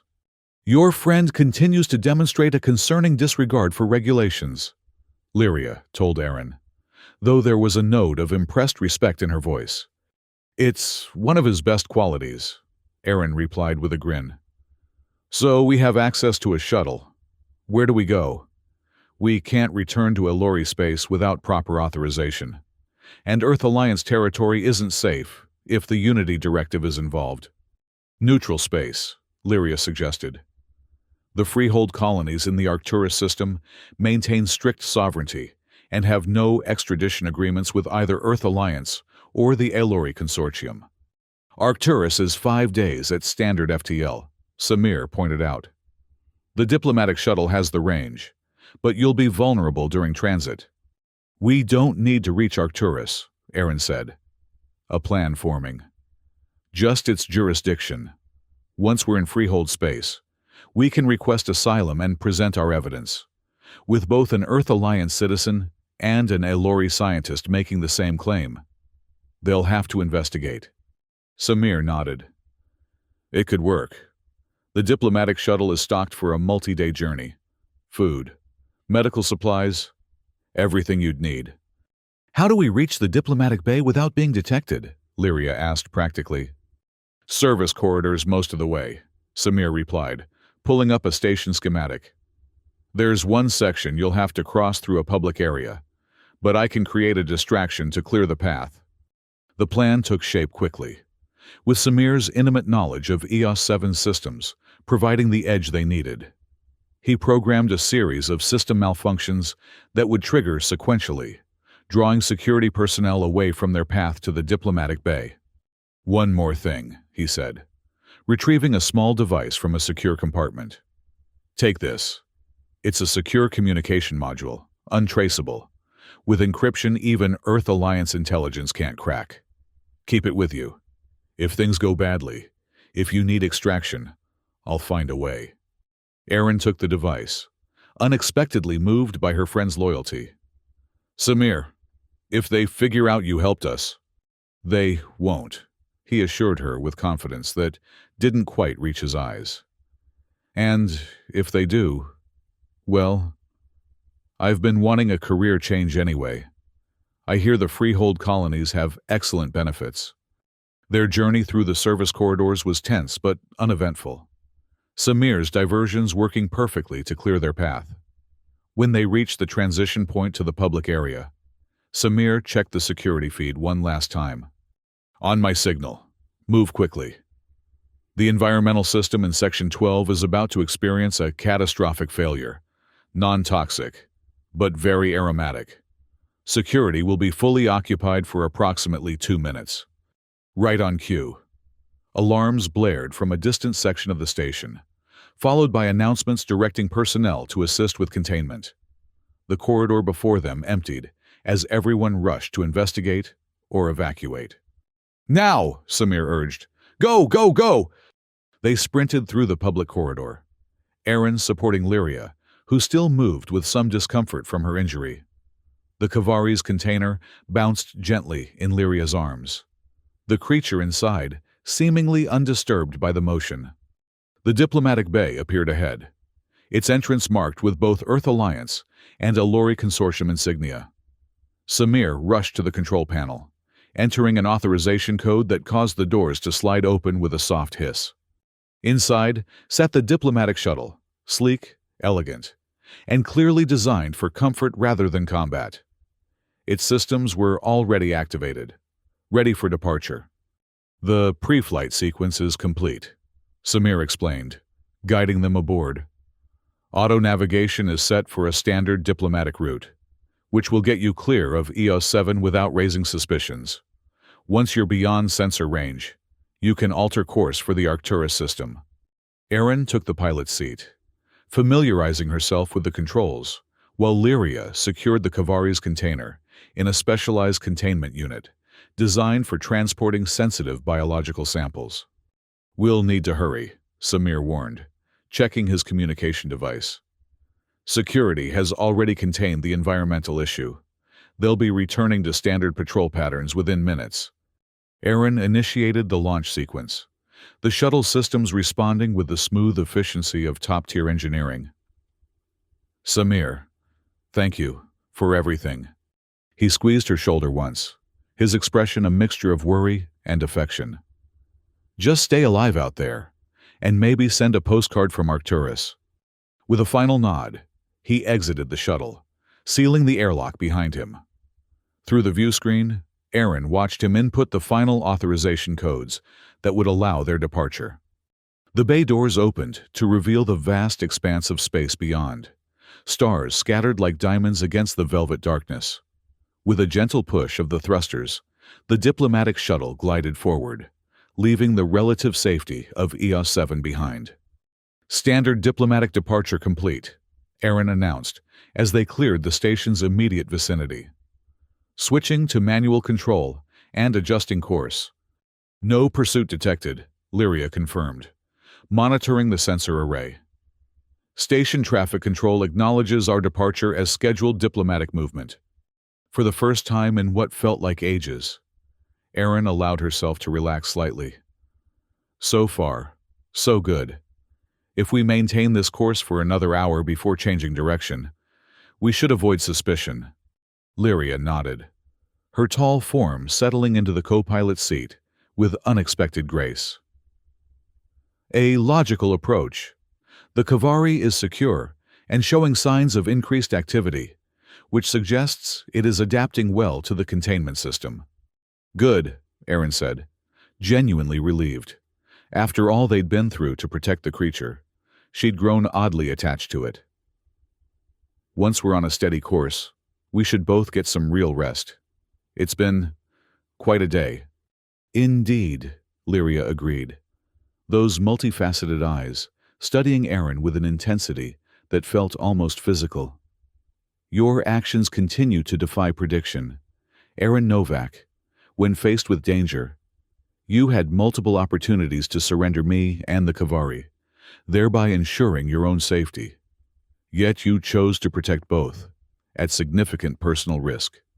That's what decent people do, Erin said simply. Besides, we're in this together now. I don't abandon my partners. Partners, Lyria repeated, as if testing the word. An interesting designation for our arrangement. What would you call it? The Elori scientist considered this, her expression thoughtful. In Elori culture, there is a concept called Thelris, a bond formed through shared adversity, creating mutual obligation beyond contractual or social requirements. Sounds about right, Erin smiled. Partners, allies, Thelris, whatever you want to call it. We're on the same side. They lapsed into companionable silence as the shuttle continued its journey. The gentle hum of the engines, creating a soothing background. After confirming they were well beyond EOS 7's sensor range, Erin adjusted their course toward the Arcturus system and engaged the autopilot. I'll take first watch, she offered. You should rest. Let that shoulder heal. Elori requires significantly less recovery time than humans, Lyria pointed out. My injury is already approaching functional parameters. Still, you've been through a lot. We both have. After a moment's hesitation, Lyria inclined her head in acquiescence. Your suggestion has merit. I will rest briefly. She retired to the shuttle's small living quarters, leaving Erin alone in the cockpit with her thoughts. The events of the past 24 hours played through her mind like scenes from someone else's life. The rescue on Gaia 2, the confrontation with Lyria, the attack on the lab, their desperate escape. How had a routine sample collection mission spiraled into an interstellar incident involving stolen military vessels and falsified security clearances? The answer chirped softly from the containment unit. Erin turned to observe the Kavari, which had emerged from its hiding place within the habitat and was now fluttering near the transparent barrier. Its multifaceted eyes fixed on her with unmistakable intelligence. You're worth a lot of trouble. You know that, she told it softly. The creature chirped again, its iridescent wings creating patterns that seemed almost deliberate, like a form of communication, for a brief, fanciful moment. Erin wondered if it understood her, if there was more to its intelligence than even Lyria had documented. Her reflection was interrupted by the sudden wail of proximity alarms. The sensor display lit up with multiple contacts emerging from FTL travel directly in their path. 3 vessels, military configuration, on an intercept course. Lyria, Erin called, already disengaging the autopilot and taking manual control. We've got company! The Elori scientist returned immediately, her tall frame tense with alertness despite her brief rest. Identification? None, Erin replied grimly, studying the sensor data. They're running without transponders, but the configuration matches the vessels from the mining outpost. Unity Directive mercenaries. How did they locate us? This vessel has diplomatic-grade stealth systems. Someone on EOS 7 must have tipped them off, Aaron said, executing a sharp course change that the pursuing vessels immediately matched. Someone with access to our departure vectors. The diplomatic shuttle was fast and maneuverable, but it was designed for comfort and prestige, not combat evasion. The pursuing vessels were gaining rapidly, their military drives clearly optimized for pursuit. Options? Lyria asked tersely, securing herself in the co-pilot seat. Aaron's mind raced through possibilities, each less promising than the last. They couldn't outrun their pursuers, couldn't outfight them, and were still days away from Freehold territory.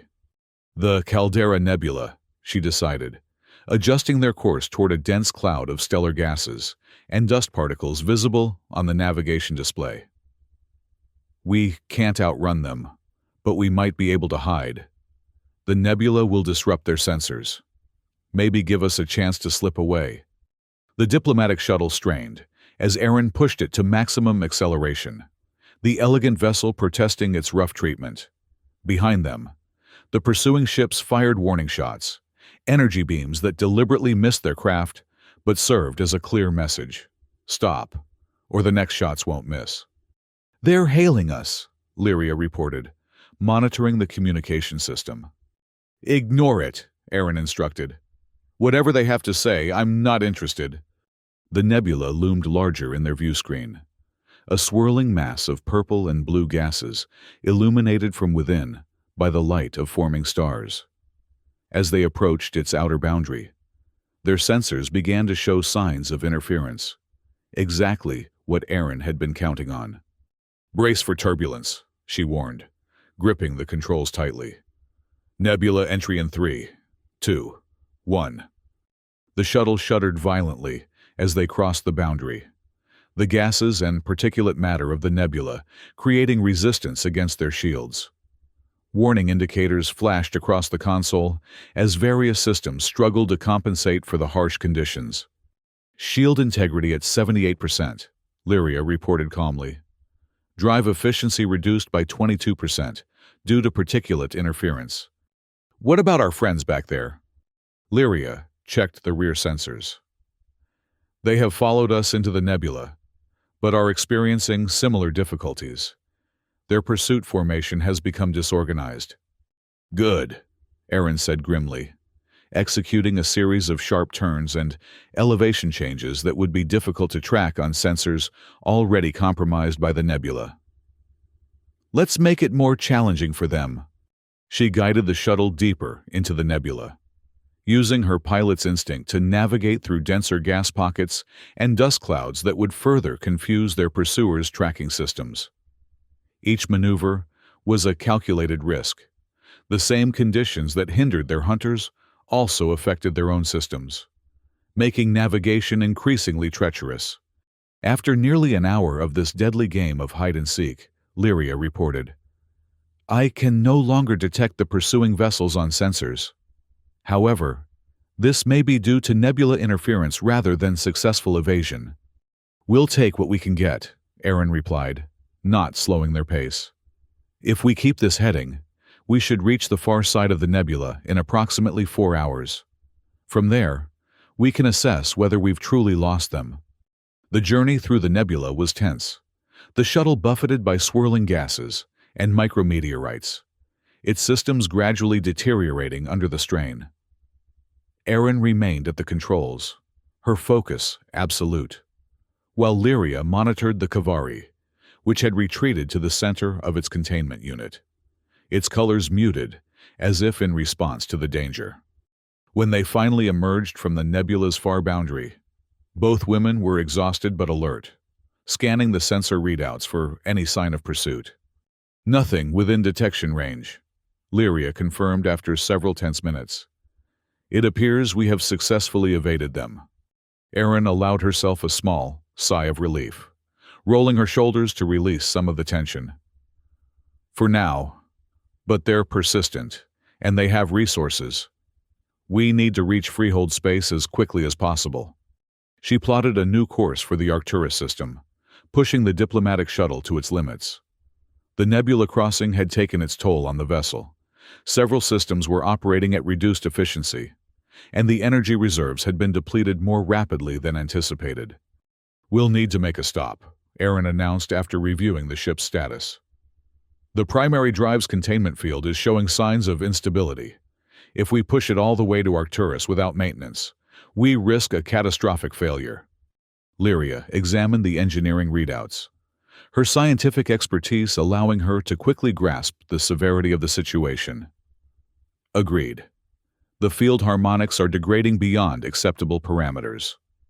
Where do you propose we conduct repairs?" Aaron studied the navigation chart, looking for options that wouldn't involve official stations where their identities might be flagged. "Here," she decided, indicating a small planetary body at the edge of a minor system. "Helios Minor. It's a free trading post, minimal oversight, no questions asked. We can get the parts we need and effect repairs without drawing attention." "A logical choice," Lyria agreed, though such establishments are often associated with criminal elements. "At this point, I'll take criminals over Unity Directive mercenaries," Aaron said wryly. "At least criminals just want your money, not your research specimen." The journey to Helios Minor was uneventful, but tense. Both women aware that each passing hour brought the risk of their pursuers picking up their trail again. The small trading post grew in their view screen, a hodgepodge of structures clinging to the surface of a barren moon, illuminated by the distant light of its parent star. "Not exactly a luxury destination," Aaron commented as she guided the shuttle toward the landing area. "But it has what we need: a repair facility and a policy of looking the other way." They docked at a small, private bay operated by a repair service with a reputation for discretion. The proprietor, a grizzled human with more mechanical augmentations than original parts, asked no questions beyond the technical specifications of the repairs needed, and quoted an exorbitant but not unexpected price. 12 hours, he grunted after inspecting the drive. "Field harmonizer needs recalibration. Containment coils need replacing. Parts'll cost extra." Aaron negotiated as best she could, aware that their options were limited. The diplomatic shuttle carried emergency funds, standard for vessels that might need to operate in non-allied territories. But the repairs would consume most of their reserves. "We should acquire additional supplies while the repairs are underway," Lyria suggested, as they left the repair bay. "Our food stores were depleted during the nebula crossing, and we may need medical provisions." "Good thinking," Aaron agreed. "But we need to be careful. We can't both go. Someone needs to stay with the Kavari at all times. And we can't exactly walk around a place like this with a diplomatic shuttle's containment unit." After some discussion, they decided that Aaron would venture into the trading post's marketplace for supplies, while Lyria remained with the shuttle and the Kavari. Before leaving, Aaron changed into more nondescript clothing found in the shuttle's emergency supplies, hoping to blend in with the trading post's eclectic population. "I'll be back in 2 hours," she told Lyria. "If I'm not, take the shuttle and go, repaired or not." "That would be highly inadvisable," Lyria replied with a frown. "The drive's containment field is still better than whatever would prevent me from returning." Aaron finished firmly. "Promise me, Lyria. If something goes wrong, you get the Kavari to safety." After a moment of internal debate, visible in those multifaceted eyes, the Aelori scientist nodded. "Very well. But I expect you to return within the specified time frame." "Yes, ma'am," Aaron replied with a small smile, oddly touched by the concern beneath Lyria's practical exterior. The trading post's marketplace was a chaotic maze of stalls and shops, populated by beings from dozens of species engaged in commerce of varying legality. Aaron moved efficiently, acquiring the supplies they needed while keeping her head down and her interactions minimal. Despite her caution, she couldn't shake the feeling of being watched, a prickle at the back of her neck that her years as a pilot had taught her to trust. She was examining medical supplies at a stall run by a multi-armed Ventaxian when she spotted it, a reflection in a polished surface that revealed a figure following her at a discreet distance. Human. Male. With the controlled movements of military training poorly disguised beneath civilian clothing. Without changing her expression, Erin completed her purchase and moved on. Her mind racing. One follower might be coincidence, but her instincts told her otherwise. She needed to confirm without alerting them that she was aware of their presence. Using the crowded marketplace to her advantage, she executed a series of casual turns and stops, pretending to browse while actually positioning herself to observe her surroundings. Her suspicions were confirmed when she spotted not one, but 3 individuals maintaining positions around her. A standard surveillance triangle. Unity directive operatives. They had found them. Erin maintained her casual demeanor, while inwardly calculating her options. Running would only confirm their suspicions and might trigger immediate action. Confrontation in a public space was equally risky. She needed to warn Lyria without leading them directly to the shuttle. She continued her shopping, gradually working her way toward a public communication terminal near the marketplace's edge. As she passed a food stall, she deliberately bumped into another patron, causing a minor commotion that momentarily obscured her from her watchers.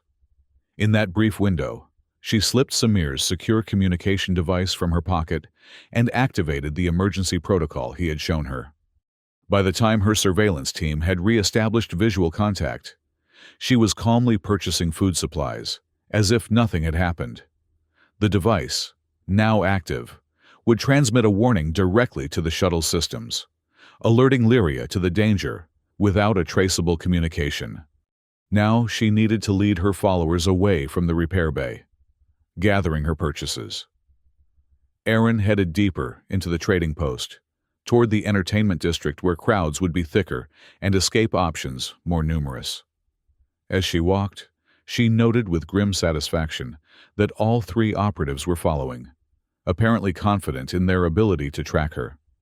What they didn't know was that Erin had spent years navigating worse places than Helios Minor. As a test pilot, she had often found herself in remote outposts and questionable establishments across the galaxy. She knew how to disappear when necessary. The entertainment district was exactly what she had hoped for. A labyrinth of bars, gambling dens, and establishments offering more exotic forms of recreation. The crowds were dense, the lighting erratic, and the background noise a constant roar that would mask any communication attempts between her pursuers. Erin ducked into a particularly crowded establishment, pushing her way through the throng toward the rear exit she had spotted on the station's public map. Behind her, she caught glimpses of her followers attempting to maintain visual contact despite the chaotic environment. She reached the rear exit, only to find it blocked by a massive bouncer checking identification. Without breaking stride, she altered course toward the service bar, catching the eye of a harried server.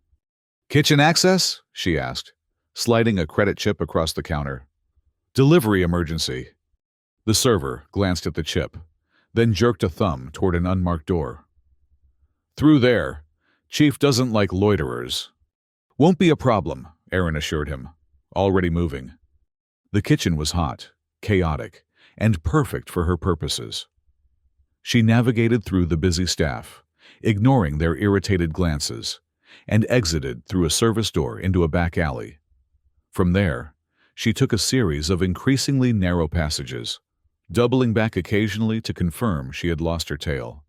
After nearly an hour of this urban evasion, Erin was confident she had shaken her pursuers, temporarily, at least. Now she needed to return to the shuttle without leading them directly to it.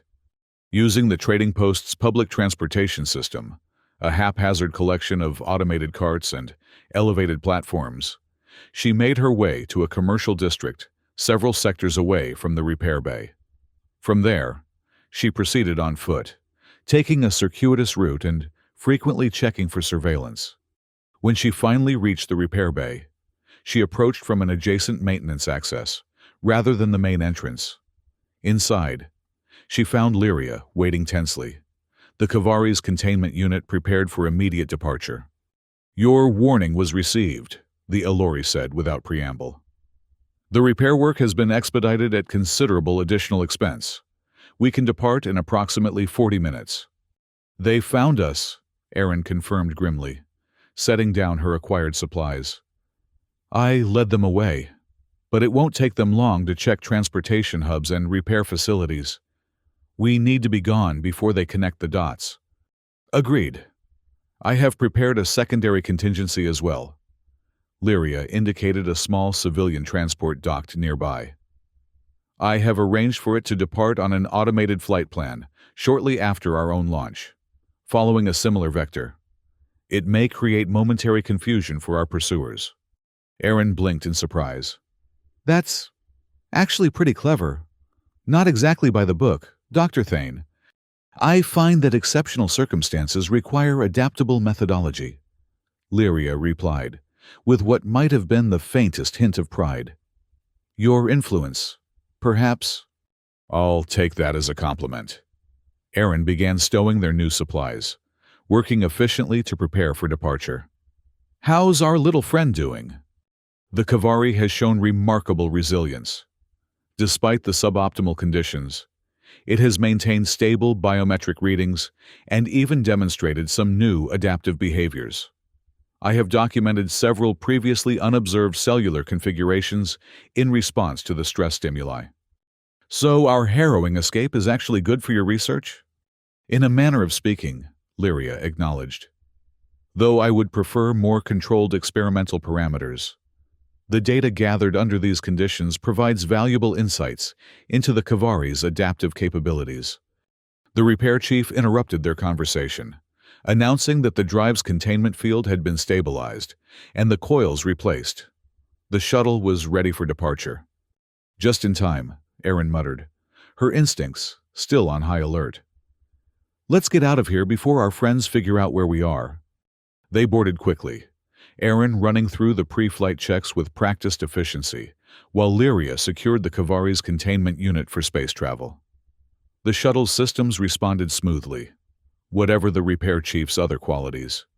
His technical work appeared sound. As they prepared for launch, Erin noticed a subtle shift in the repair bay's atmosphere, a tension that hadn't been there moments before. Through the view screen, she saw the repair chief engaged in conversation with a newcomer, whose body language immediately triggered her internal alarms. "We've got company," she warned Lyria, accelerating the launch sequence. "Unity Directive Operative at the entrance. We need to go now." She engaged the thrusters before the bay doors had fully opened, scraping the shuttle's elegant hull against the frame, but gaining precious seconds. Behind them, she caught a glimpse of the operative drawing a weapon, but they were already clear of the bay, accelerating hard toward open space. "Multiple vessels powering up in our wake," Lyria reported, monitoring the sensors. 4 craft breaking orbit in pursuit." "Let's hope your decoy works," Erin said grimly, pushing the shuttle to maximum acceleration. "We've got a small head start, but these diplomatic vessels aren't designed for outrunning military craft." They cleared Helios Minor's gravity well, Erin immediately plotting a course that would take them toward the Arcturus system via a series of less-traveled routes. Behind them, the pursuing vessels spread out in a standard intercept formation. "The decoy has launched," Lyria announced. "2 of the pursuers are altering course to follow it." "That helps, but we've still got 2 on our tail," Erin noted, checking the sensor readings. "And they're gaining." The diplomatic shuttle shuddered as a warning shot passed close to their port side, a clear message to heave to and prepare for boarding. Erin ignored it, executing a series of evasive maneuvers that the elegant vessel performed with surprising grace. "Can we reach FTL before they intercept?" Lyria asked, her voice calm despite the danger. Erin checked the drive readouts. "It's going to be close. The new containment coils need time to synchronize with the field harmonics. Another 3 minutes. We may not have 3 minutes."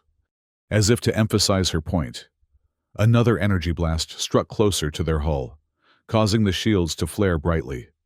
That wasn't a warning shot, Aaron said grimly. They're getting serious.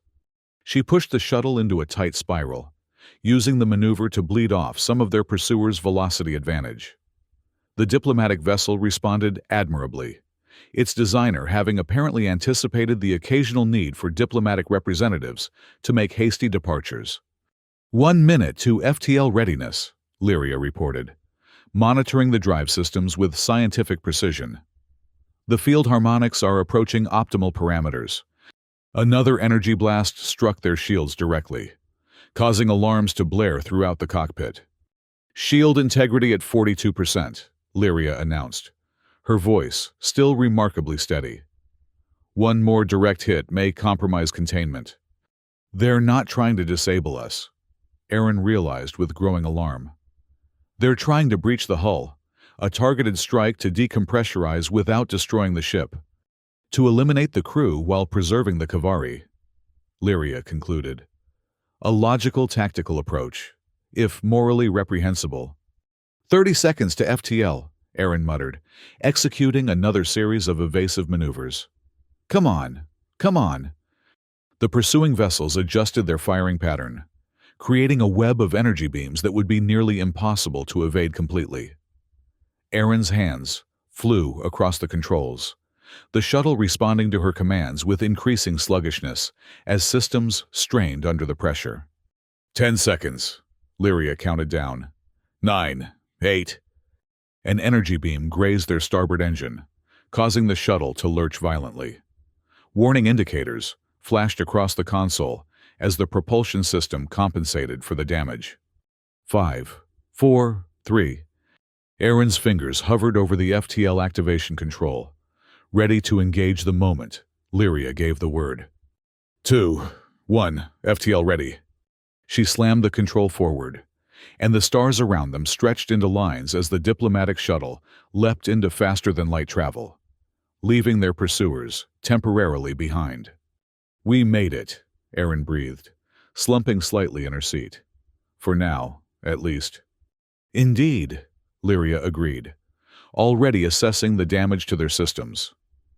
However, the starboard engine sustained significant damage. FTL efficiency is reduced by approximately 23%. Our journey to Arcturus will take longer than anticipated. How much longer? At current parameters, approximately 7 days rather than 5. Aaron frowned. That's not good. The longer we're in transit, the more time they have to anticipate our destination and prepare an interception. A valid concern, Lyria acknowledged. Perhaps we should consider alternative destinations. They discussed options, weighing risks against potential sanctuary. The freehold colonies remained their best hope for official protection, but reaching them now seemed increasingly challenging. What about the Branson Tariq station? Aaron suggested. It's in neutral space, technically under freehold jurisdiction but primarily a scientific outpost. They might grant us temporary asylum while we make our case to the freehold authorities. Lyria considered this. The station does have advanced research facilities that could provide proper accommodation for the Kavari, and as a scientific institution, they might be particularly interested in protecting unique biological research from military appropriation. It's settled, then, Aaron decided, adjusting their course slightly. Branson Tariq Station, 4 days at our current speed, assuming no further complications. The journey was tense but uneventful, both women taking turns monitoring the shuttle systems and caring for the Kavari, which continued to adapt to its containment unit with remarkable resilience. Despite the stress of their situation, Aaron found herself drawn into fascinating discussions with Lyria about the creature's unique biology and the implications of her research. The applications extend far beyond mere tissue regeneration, Lyria explained, displaying holographic models of the Kavari's cellular structures. Its adaptive genome contains sequences that could potentially revolutionize neural pathway reconstruction, enable cross-species organ transplantation, even facilitate genetic stabilization for interspecies offspring. Wait, Aaron interrupted. genuinely surprised. Interspecies offspring? As in, viable progeny between genetically disparate sentient species, Lyria confirmed. Currently, such attempts result in severe genetic instabilities, typically fatal to the embryo. But the Kavari's adaptive mechanisms could potentially bridge incompatible genetic structures. That's... wow. Aaron tried to process the implications. That would change everything about interspecies relations. Indeed. Which is precisely why certain factions would prefer to control such research exclusively. As they neared Branson Tariq Station, Aaron prepared a careful approach message, explaining their situation in terms that would appeal to the scientific community without revealing too much about the Kavari's specific capabilities. Branson Tariq Station. This is Diplomatic Shuttle Elori 7, requesting emergency docking and temporary asylum. We are carrying sensitive scientific research materials and personnel at risk from military appropriation. Requesting direct communication with the station director. There was a tense wait before the response came. Diplomatic Shuttle Elori 7. This is Branson Tariq Control. Your request has been forwarded to the director. Maintain current course and prepare to be scanned. They submitted to the station's comprehensive scans, which Lyria assured Aaron were standard scientific protocol rather than security measures. After another delay, a new voice came over the communication system, older, authoritative, with the precise diction of an academic. This is Director Helena Vasquez. Your request for asylum requires additional context.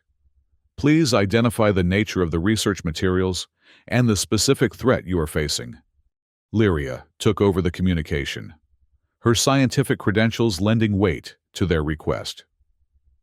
Director Vasquez, I am Dr. Lyria Thane of the Elori Scientific Consortium.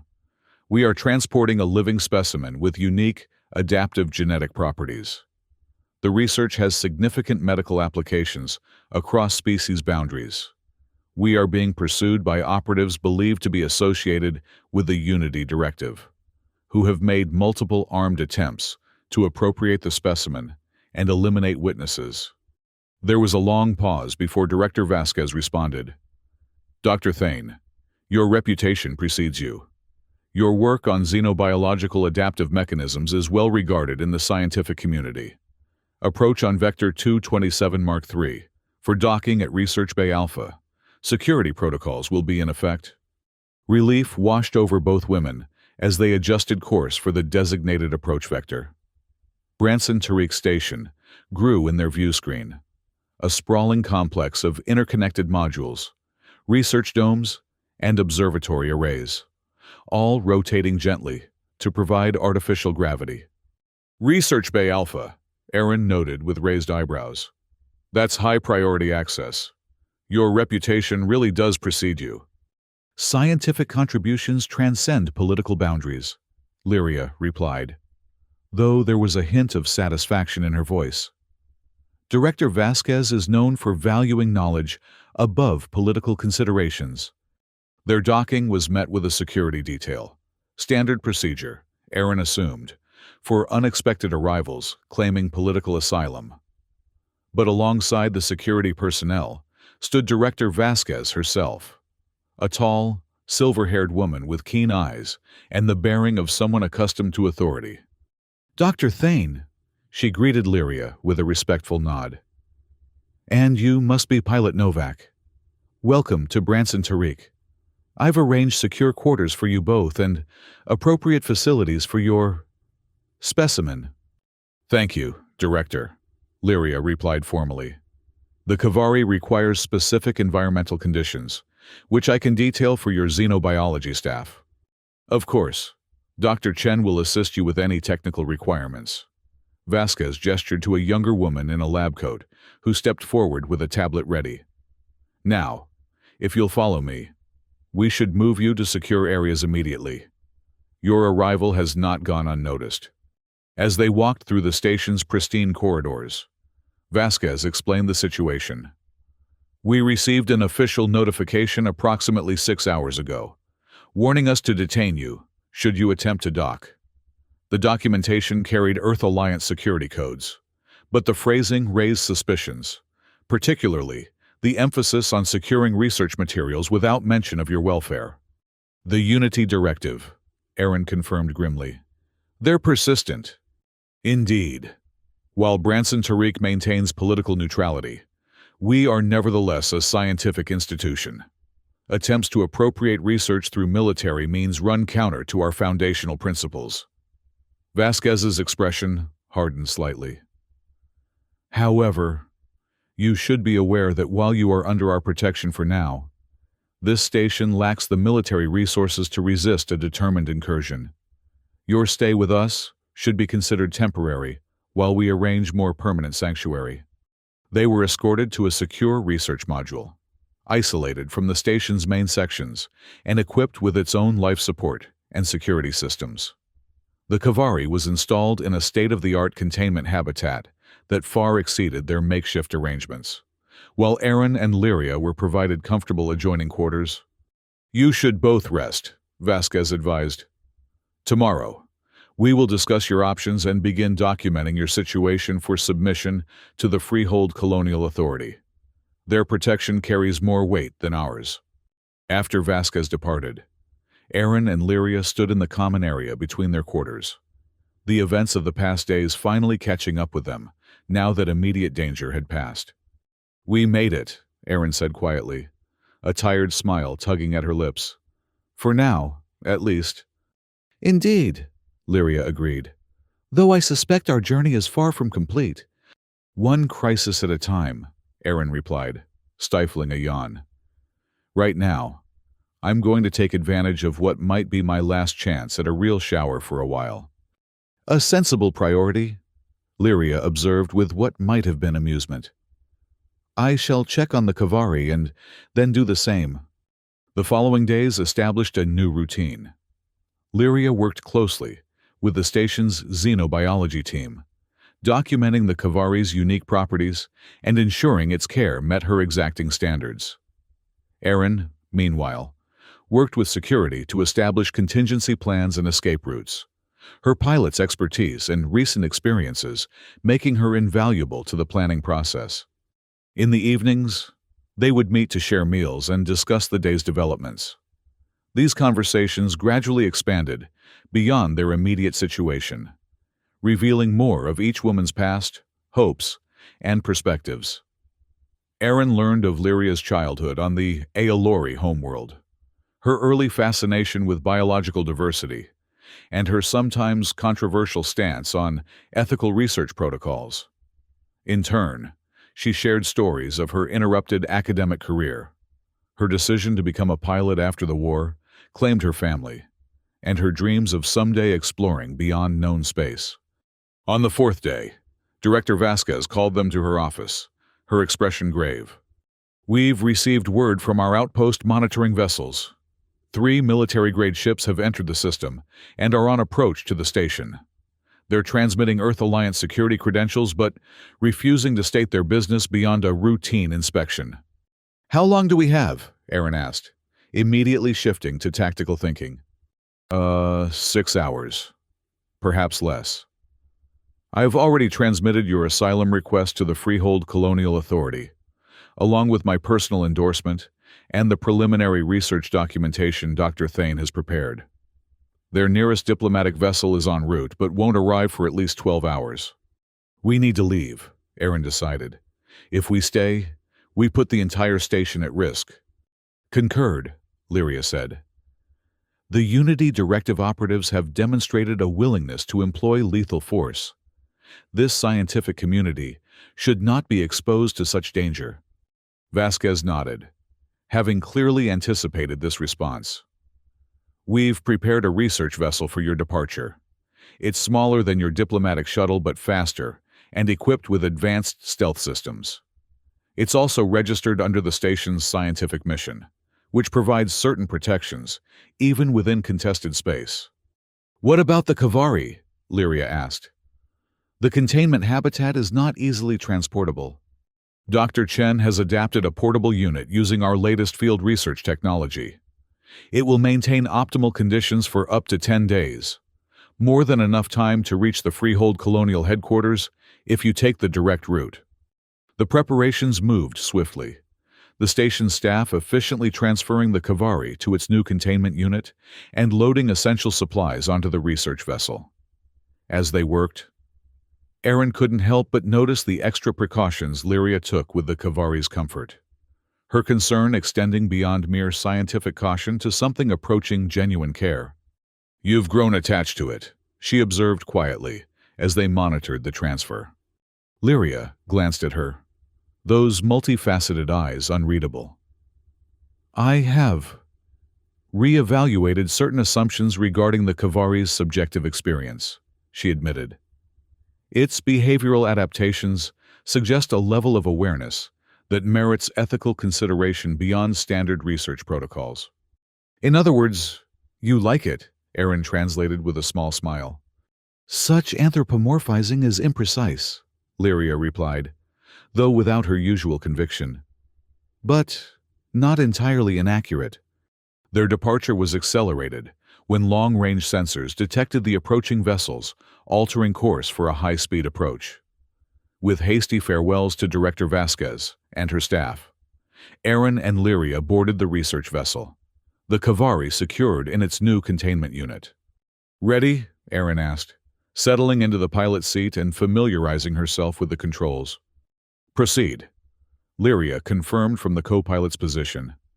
"The Kavari is secure and showing no signs of distress despite the transition." The research vessel detached from Branson Tariq Station with smooth efficiency, its systems responding to Aaron's commands with a precision that spoke of quality engineering. Unlike the diplomatic shuttle, this vessel had been designed for scientific expeditions into potentially hazardous regions, faster, more maneuverable, and equipped with sensor arrays that could detect approaching vessels long before they came within weapons range. "3 vessels still on approach to the station," Lyria reported, monitoring the sensor readouts. "They have not yet altered course to pursue us." "Let's keep it that way," Aaron said, engaging the stealth systems and plotting a course that would take them away from the station on a vector different from their ultimate destination. "Once we're clear of the system, we'll swing around and make for Freehold headquarters." They had just cleared the system's outer boundary when the sensors detected a new development. "The approaching vessels have altered course," Lyria announced. "They are no longer heading for Branson Tariq Station. New vector suggests they are attempting to intercept our projected course." "How?" Aaron demanded, checking their stealth systems. "We're running silent, and we left before they were in visual range of the station." "Unknown," Lyria replied, her fingers moving across the sensor controls with scientific precision. "Possibility 1. They detected our departure despite stealth measures. Possibility 2. They anticipated our escape route based on logical projections. Possibility 3.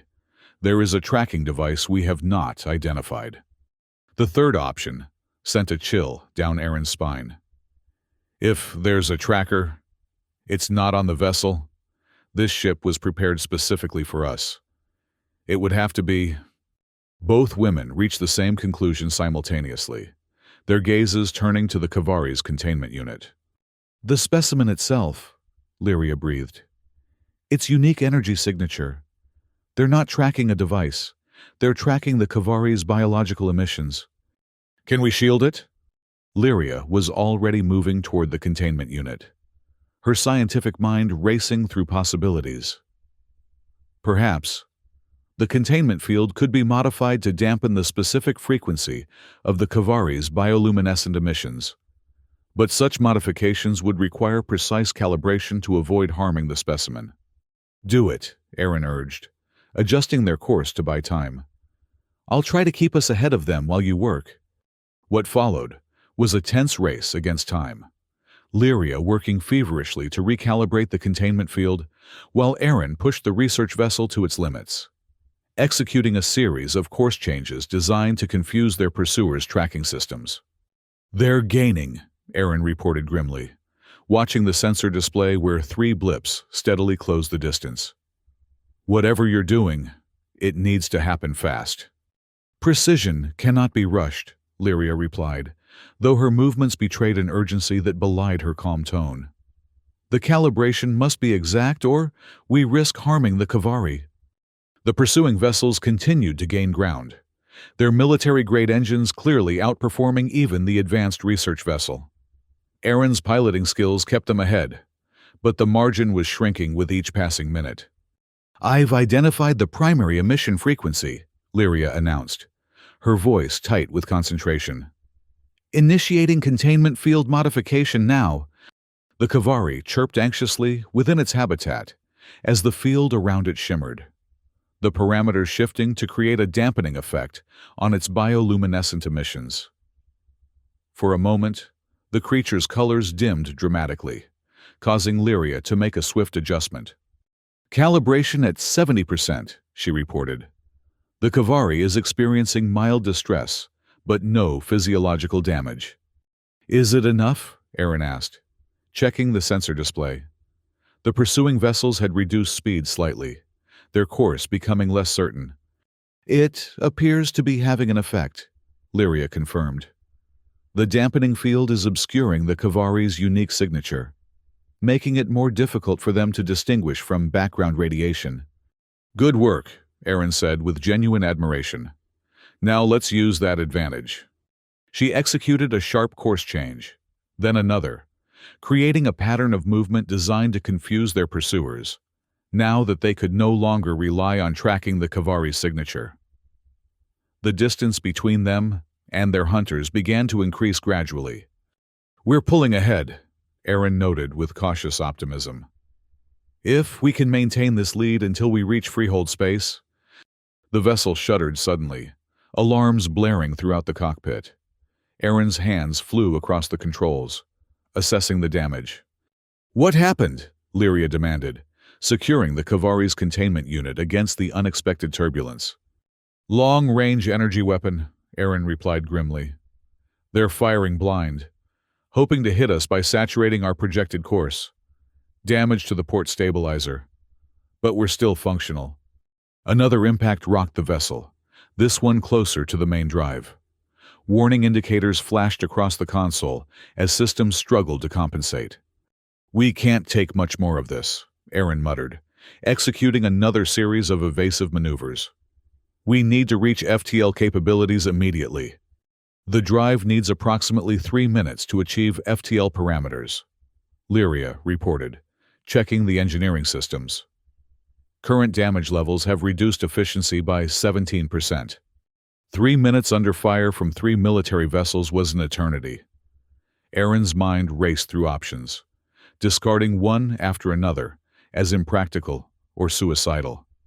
Finally, a desperate plan formed. "The nebula remnant," she decided, altering course toward a faint cloud of stellar gases visible on the navigation display. "It's not much, but it should disrupt their targeting systems enough to give us those 3 minutes." The research vessel strained as Aaron pushed it to maximum acceleration, racing toward the wispy edge of the nebula remnant. Behind them, the pursuing vessels adjusted course to match, their weapon systems continuing to fire in patterns designed to maximize the chance of a lucky hit. They entered the nebula remnant with seconds to spare, the diffuse gases providing minimal but crucial interference with the pursuers' targeting systems. Aaron wove through denser pockets of gas and dust, creating additional sensor disruption, while Lyria monitored the FTL drive's preparation sequence. 2 minutes to FTL capability," she announced, her voice steady despite the danger. "The Kavari's containment field is stable, dampening efficiency at 84%. Another energy blast grazed their hull, causing minor damage but indicating their pursuers were closing the distance despite the nebula's interference. 1 minute 30 seconds, Lyria continued the countdown, her fingers dancing across the engineering controls to coax additional performance from the stressed systems. Drive harmonics approaching optimal parameters. The vessel lurched as a more direct hit struck their aft section. Damage reports flooded the console. Systems going offline as power was automatically rerouted to maintain critical functions. 60 seconds, Lyria reported, her composure remarkable under the circumstances. Primary shield generator offline. Secondary shields at 37%.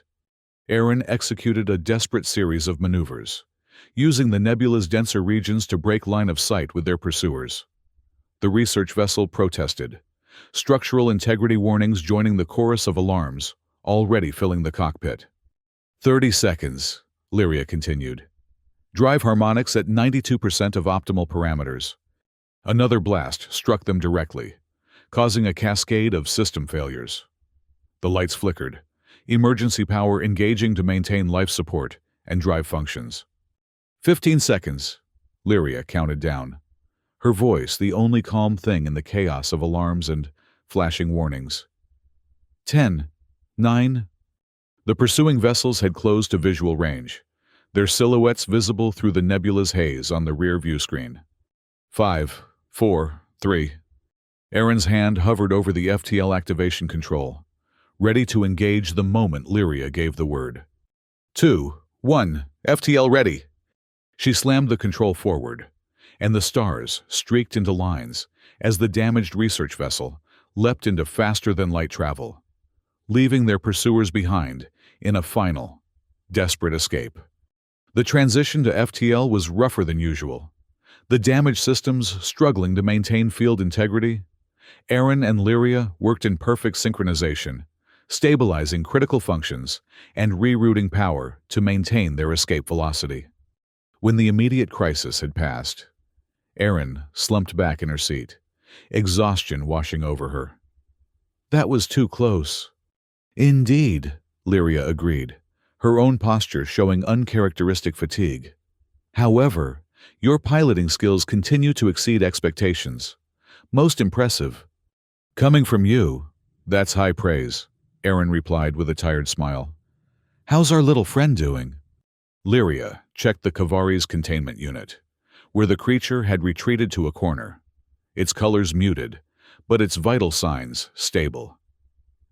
It is experiencing stress, but no physiological damage. The dampening field appears to be functioning within acceptable parameters. And our pursuers? Unable to track us while we remain at FTL velocity.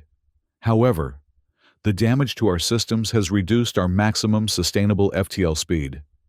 Journey time to Freehold headquarters is now estimated at 36 hours, rather than 24. Aaron frowned. That's assuming we can maintain even this reduced speed. The drive took a beating in that last attack. They conducted a thorough assessment of the vessel's systems. The results sobering, but not catastrophic. The research vessel had been well designed, with redundancies in critical systems that had prevented total failure despite the significant damage. We can make it, Aaron concluded, after reviewing the engineering reports.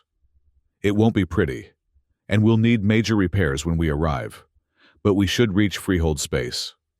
Agreed, Lyria said.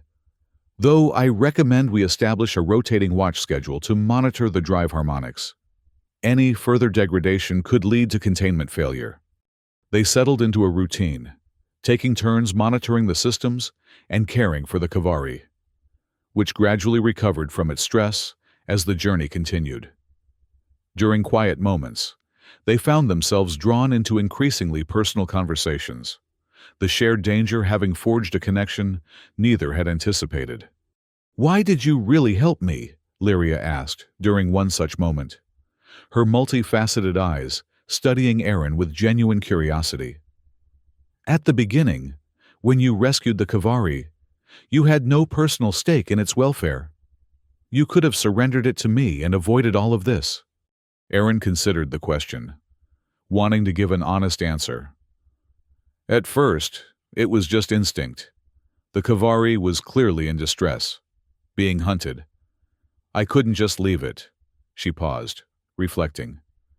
Later, when you appeared, I guess I was stubborn. I didn't like being accused of theft when I was trying to help. And after that? When the danger became apparent? When your own life was threatened multiple times? By then, we were in it together, Aaron said simply. You, me, the Kavari. And I don't abandon my crew, no matter how unconventional they might be. Lyria was silent for a long moment, processing this. Your ethical framework is most intriguing. It appears to prioritize perceived moral obligations over personal safety or regulatory compliance. That's a very scientific way of saying I do what I think is right, Aaron replied with a small smile. It is admirable, Lyria said finally, and rare, in my experience. The Allori value logical consistency and adherence to established protocols. Your approach is more adaptive. Like the Kavari, Aaron suggested. An apt analogy, Lyria agreed, those alien eyes reflecting the soft lights of the cockpit. Perhaps that is why I have found myself increasingly aligned with your decisions, despite their occasionally illogical nature. It was the closest thing to a personal compliment Aaron had ever received from the Allori scientist, and she felt a warmth that had nothing to do with the vessel's environmental systems. Their journey continued, the damaged research vessel limping toward freehold space at reduced FTL velocity. As they approached the border, Lyria prepared the formal asylum request and research documentation that would be their best protection against further pursuit. The Freehold Colonial Authority values scientific advancement and intellectual freedom, she explained, as they finalized the approach protocols. By framing our situation as a matter of research ethics and academic freedom, we increase the likelihood of their intervention on our behalf.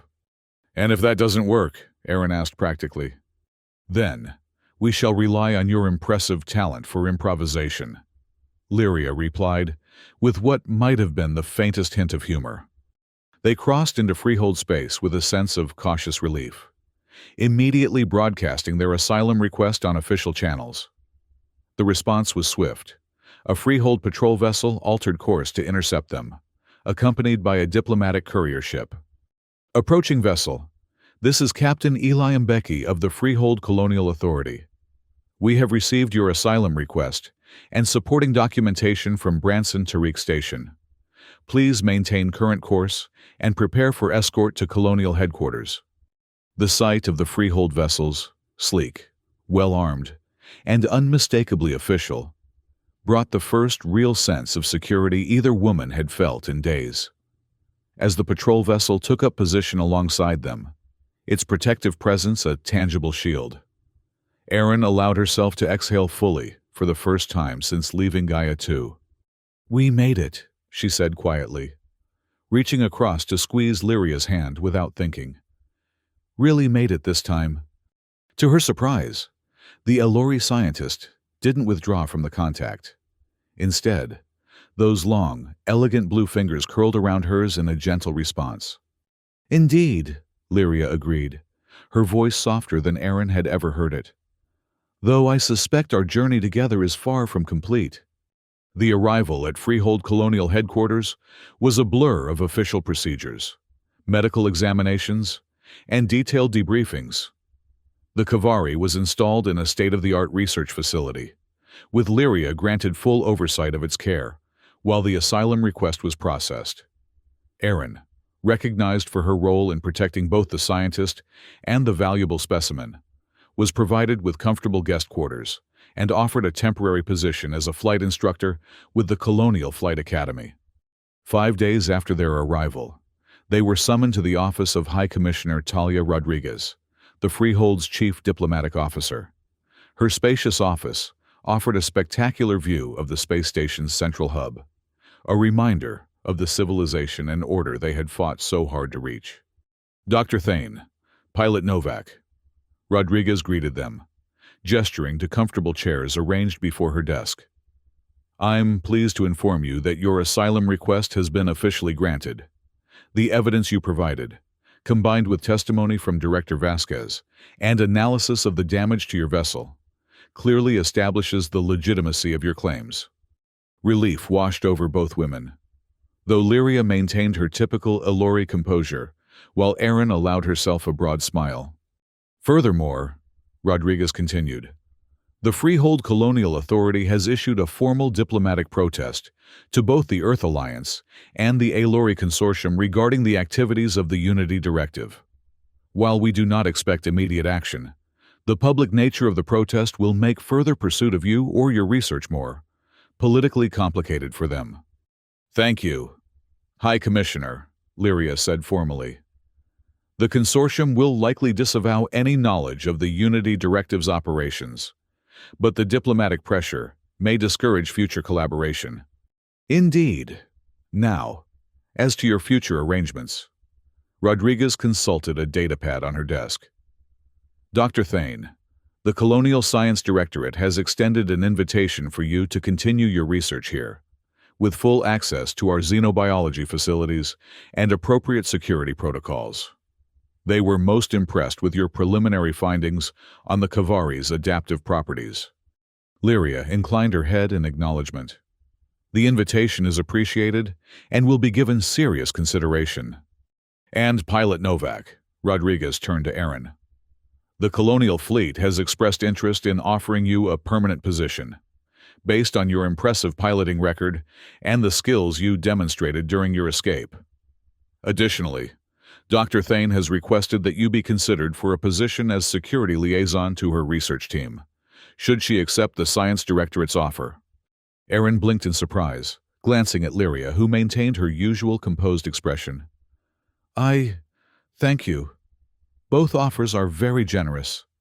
Take some time to consider your options, Rodriguez advised. You've both been through a considerable ordeal. Rest, recover, and make your decisions when you're ready. As they left the High Commissioner's office, Aaron turned to Lyria with raised eyebrows. Security liaison? That's the first I've heard of it. A logical precaution, Lyria replied, though there was something almost hesitant in her manner.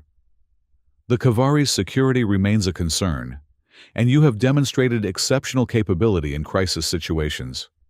Additionally, your understanding of the research context now exceeds that of any potential alternative candidate. In other words, you want to keep me around, Aaron translated with a growing smile. I find our collaboration to be efficient and productive, Lyria finished, though something in those multifaceted eyes suggested there might be more to the request than pure practicality. Well, when you put it that way, how could I refuse? Aaron replied with a teasing smile. Though I have to admit, I never imagined my career taking this particular turn. They walked together through the pristine corridors of the colonial headquarters, their pace unhurried for the first time in days. The sense of safety was still new enough to feel almost surreal after their harrowing journey. What had you imagined? Lyria asked after a moment, her tone genuinely curious. Aaron considered the question. Honestly, test pilot was supposed to be temporary, just a way to keep flying while I figured out what came next. Before the war, I was studying astrobiology. I always thought I'd go back someday, finish my degree, maybe join a deep space exploration mission. Your scientific background explains your unusually informed perspective on the Kavari research, Lyria observed. Perhaps there is an opportunity here to integrate both aspects of your expertise. Maybe, Aaron agreed thoughtfully. Though I have to admit, I've gotten used to having you around to handle the hard science while I focus on keeping us alive. An efficient division of labor, Lyria noted, with what might have been the Alory equivalent of dry humor. They reached the research section where the Kavari was housed, passing through multiple security checkpoints before entering the specialized laboratory. The creature had been provided with an expansive habitat that mimicked its native environment far better than anything they had managed during their journey. It fluttered about energetically, its colors shifting in patterns that seemed almost joyful. It seems happy, Aaron observed, watching the Kavari hover near the transparent barrier, its multifaceted eyes fixed on them in what appeared to be recognition. A anthropomorphic interpretation, Lyria replied automatically, then paused. However, its biochemical indicators do suggest a state of reduced stress and increased neurological activity, consistent with positive stimulation. So, happy, Aaron translated with a grin. If one insists on emotional terminology, Lyria conceded, though there was no real resistance in her tone. She approached the habitat, placing one elegant blue hand against the transparent barrier. The Kavari immediately moved to the corresponding spot, its wings creating patterns that seemed deliberately synchronized with Lyria's subtle movements. "Your research is going to change everything, isn't it?" Aaron asked quietly, watching the interaction between scientist and subject with newfound understanding. Not just medicine, but how different species relate to each other. "That is my hope," Lyria admitted, her voice softer than usual. The Kavari's adaptive mechanisms represent more than mere biological curiosity. They demonstrate the possibility of bridging seemingly incompatible systems, finding harmony in difference, connection across boundaries previously thought impermeable. The philosophical implications weren't lost on Aaron. Kind of like us.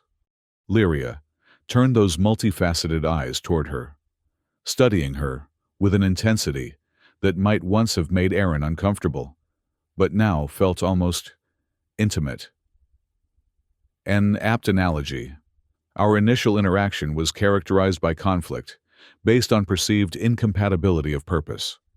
Yet through shared experience and iterative adaptation, we achieved functional harmony despite significant biological and cultural differences. "That's the most romantic way anyone's ever described nearly getting killed multiple times," Aaron teased, though the warmth in her voice took any sting from the words. "Alori do not typically frame relationships in romantic terminology," Lyria replied, her tone careful, but not dismissive.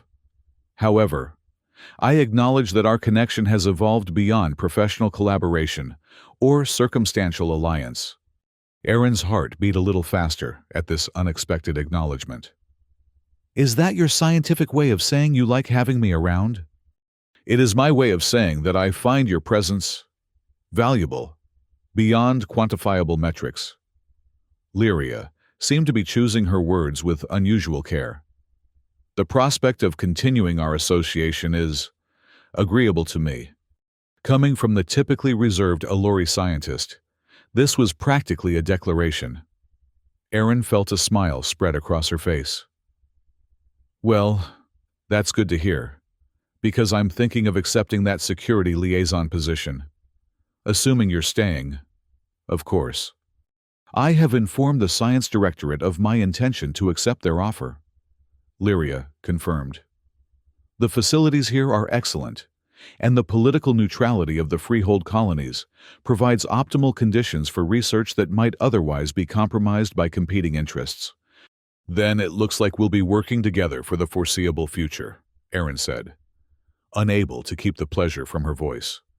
Their moment was interrupted by a chime from the laboratory's communication system, followed by the appearance of a colonial administrative officer on a nearby screen. "Dr. Thane, Pilot Novak." The officer greeted them formally. "Your presence is requested in Diplomatic Conference Room 3 at your earliest convenience. The Alori Consortium's representative has arrived to discuss your status and the research project." Lyria straightened, her professional demeanor reasserting itself. "We will attend immediately." As the communication ended, she turned to Aaron with an expression that might have been concern. "This is unexpected. The consortium typically requires extensive preparation before diplomatic engagements. Do you think it's a problem?" Aaron asked, suddenly alert for potential threats despite their supposedly secure location. "Unknown. However, it would be prudent to approach with caution. The consortium's official position on our situation remains unclear." They made their way to the diplomatic section, both mentally preparing for what might be a challenging political confrontation. The Alori Consortium was known for its rigid adherence to protocol and hierarchy, qualities that had often put it at odds with Lyria's more independent research approach, even before the current complications. Diplomatic Conference Room 3 was a formal space designed for high-level negotiations, with the flags of multiple species and political entities displayed along one wall. Seated at the polished conference table was a single Aelori male, his blue skin adorned with the distinctive markings of a senior diplomatic representative. He rose as they entered, his expression unreadable to Aaron's human eyes. "Dr. Thane." He greeted Lyria in the formal Aelori manner, a slight inclination of the head accompanied by a specific hand gesture. "I am Envoy Talarin, representing the Aelori Scientific Consortium's diplomatic division." "Envoy Talarin." Lyria returned the formal greeting, though Aaron noticed a subtle tension in her posture. "This is Pilot Aaron Novak of the Earth Alliance, who has been instrumental in preserving both my research and my life." Talarin acknowledged Aaron with a less elaborate, but still respectful gesture. "Pilot Novak, the consortium has been briefed on your role in these events. Please be seated," he continued, resuming his own place at the table. "I will be direct, as I understand you have both experienced significant disruption. The consortium has reviewed the evidence you provided to the Freehold Colonial Authority regarding the attempts to appropriate your research. Dr. Thane, our investigation confirms your assessment that these actions were not sanctioned by any legitimate authority, Aelori or human." Aaron exchanged a glance with Lyria, surprised by this forthright acknowledgement. "Furthermore," Talarin continued, "the consortium wishes to formally dissociate itself from any connection to the organization known as the Unity Directive. While we maintain necessary diplomatic relations with all recognized political entities, we categorically reject their methodologies and underlying philosophies." "The consortium's position is appreciated," Lyria replied carefully. "However, it does not address the question of how the Unity Directive operatives obtained such detailed information about my research, including the Kavari's unique tracking signature." Talarin's expression shifted subtly, a minute tightening around the eyes that Aaron was learning to recognize as the Aelori equivalent of discomfort. "That matter is under internal investigation. Preliminary findings suggest a security breach within the research division. Appropriate measures are being implemented." "A spy," Aaron translated bluntly. "Someone in the Aelori Research Division was feeding information to the Unity Directive." "Your assessment is crude, but not inaccurate," Talarin acknowledged. "Such breaches are unprecedented in our organization. The individual responsible has been identified and contained." "And my status within the consortium?" Lyria asked, her tone neutral but her posture alert. "I acted without authorization in multiple instances, violating established protocols regarding specimen handling and research security." "That brings me to the primary purpose of my visit," Talarin said, retrieving a small device from his attire. He placed it on the table, where it projected a holographic document bearing the elaborate seal of the Aelori Scientific Consortium. "The consortium has reviewed your actions in context and determined that, while procedurally irregular, they were substantively justified given the extraordinary circumstances. Your research status is confirmed at senior level, with expanded autonomy regarding methodology and collaboration parameters." Aaron didn't need to understand Aelori bureaucratic nuances to recognize that this was a significant concession, perhaps even a promotion. Lyria's subtle shift in posture confirmed it. "Furthermore," Talarin continued, "the consortium formally acknowledges the validity of your research direction and its potential applications across species boundaries. Additional resources have been allocated to support your work, to be coordinated with the Freehold Colonial Science Directorate if you choose to continue your research here." "The consortium's support is appreciated," Lyria replied, her voice carefully modulated, but with an undercurrent of what might have been surprise or relief. "I will, indeed, be continuing my research under the auspices of the Freehold Colonial Authority, with Pilot Novak serving as security liaison." Talarin's gaze shifted to Aaron, those alien eyes assessing her with new interest. "An unconventional arrangement, but perhaps appropriate given the unconventional nature of the research itself. He paused, then added with what might have been dry humor. The consortium has learned to appreciate certain forms of adaptability. The meeting continued with discussions of practical matters, resource allocation, reporting protocols, security arrangements. But the underlying message was clear. Lyria's position was secure, her research validated, and her unorthodox collaboration with Aaron officially, if somewhat reluctantly, accepted. As they left the conference room, sometime later, Aaron let out a low whistle. Well, that was unexpected. I was preparing for a diplomatic incident, not a promotion and resource allocation. Indeed, Lyria agreed, her tone thoughtful. The consortium rarely admits error, even implicitly. This response suggests higher-level intervention. Someone important thinks your research is valuable enough to bend the rules, Aaron observed. That's good for us, right? Conditionally, Lyria replied cautiously. Increased resources and autonomy are beneficial, but greater attention brings its own complications.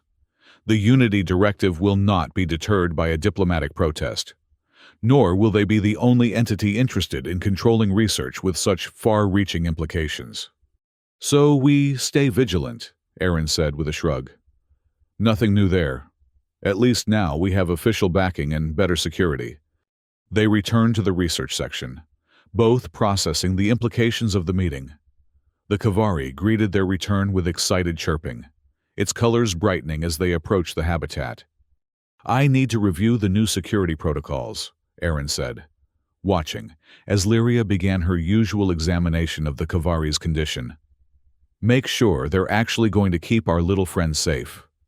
A prudent precaution, Lyria agreed, not looking up from her work.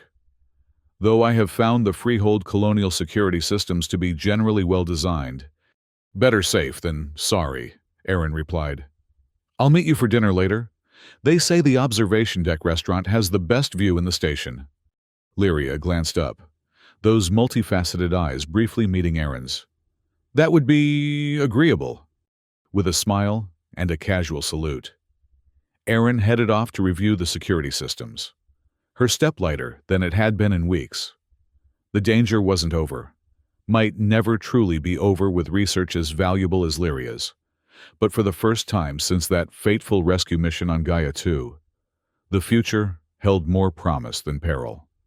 The observation deck restaurant lived up to its reputation, offering spectacular views of both the space station's elegant architecture and the star-studded void beyond.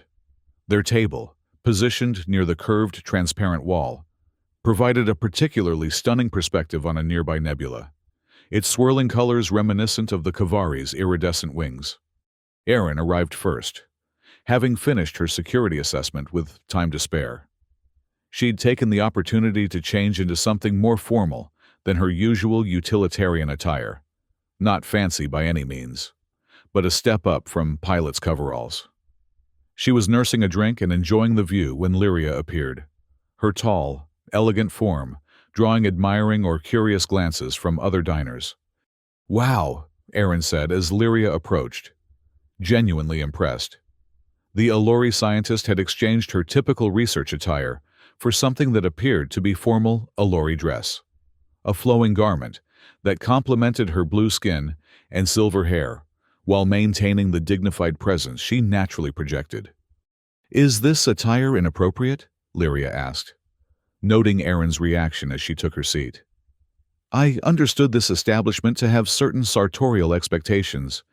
Not inappropriate at all, Aaron assured her with a smile. Just not what I'm used to seeing you in. You look beautiful. Lyria's expression shifted subtly, a slight darkening of her blue skin that Aaron was beginning to recognize as the Allori equivalent of a blush. Aesthetic evaluation is highly subjective and culturally determined, which is your scientific way of saying thank you, Aaron translated with a grin. You're welcome. The meal that followed was surprisingly relaxed, their conversation flowing easily between professional topics and more personal exchanges. Lyria spoke of her homeworld, a place of towering crystal formations and mathematical architecture that sounded both beautiful and slightly intimidating.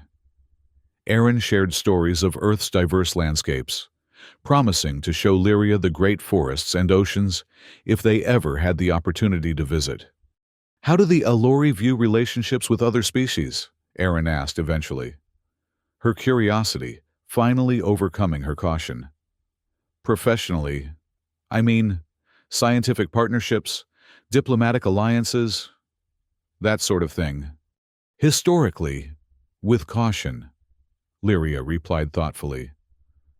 "The Allori value precision and predictability, qualities often lacking in cross-species interactions due to cultural and biological differences. However, there has been increasing recognition of the benefits such collaborations can bring, particularly in scientific endeavors where diverse perspectives may yield innovative approaches." "And what about personal relationships?" Erin ventured, her heart beating a little faster. "Friendships? Or closer connections?" Lyria's multifaceted eyes studied her with that intense focus that still occasionally made Erin feel as if she were under a microscope. "Such relationships are not prohibited, but are relatively uncommon. The biological and cultural differences present significant challenges to meaningful connection." "But not insurmountable challenges," Aaron suggested, holding that alien gaze. "No," Lyria acknowledged after a moment. "Not insurmountable. Merely requiring adaptation. On both sides." "Like the Kavari," Aaron said softly. "Finding ways to bridge seemingly incompatible systems." "An apt analogy," Lyria agreed, her voice equally soft. "Though the process is rarely simple or without complications." "The best things rarely are," Aaron replied with a small smile. She hesitated, then reached across the table, her hand coming to rest near Lyria's, not quite touching, but offering the possibility. "I'm willing to try if you are."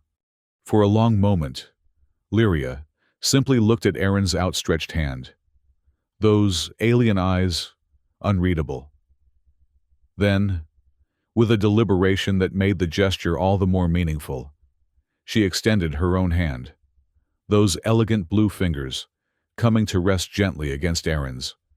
"I find that I am increasingly open to experimental methodologies," she said, a hint of what might have been humor in her voice, "particularly those with promising preliminary results." Aaron laughed, the sound bright with genuine joy.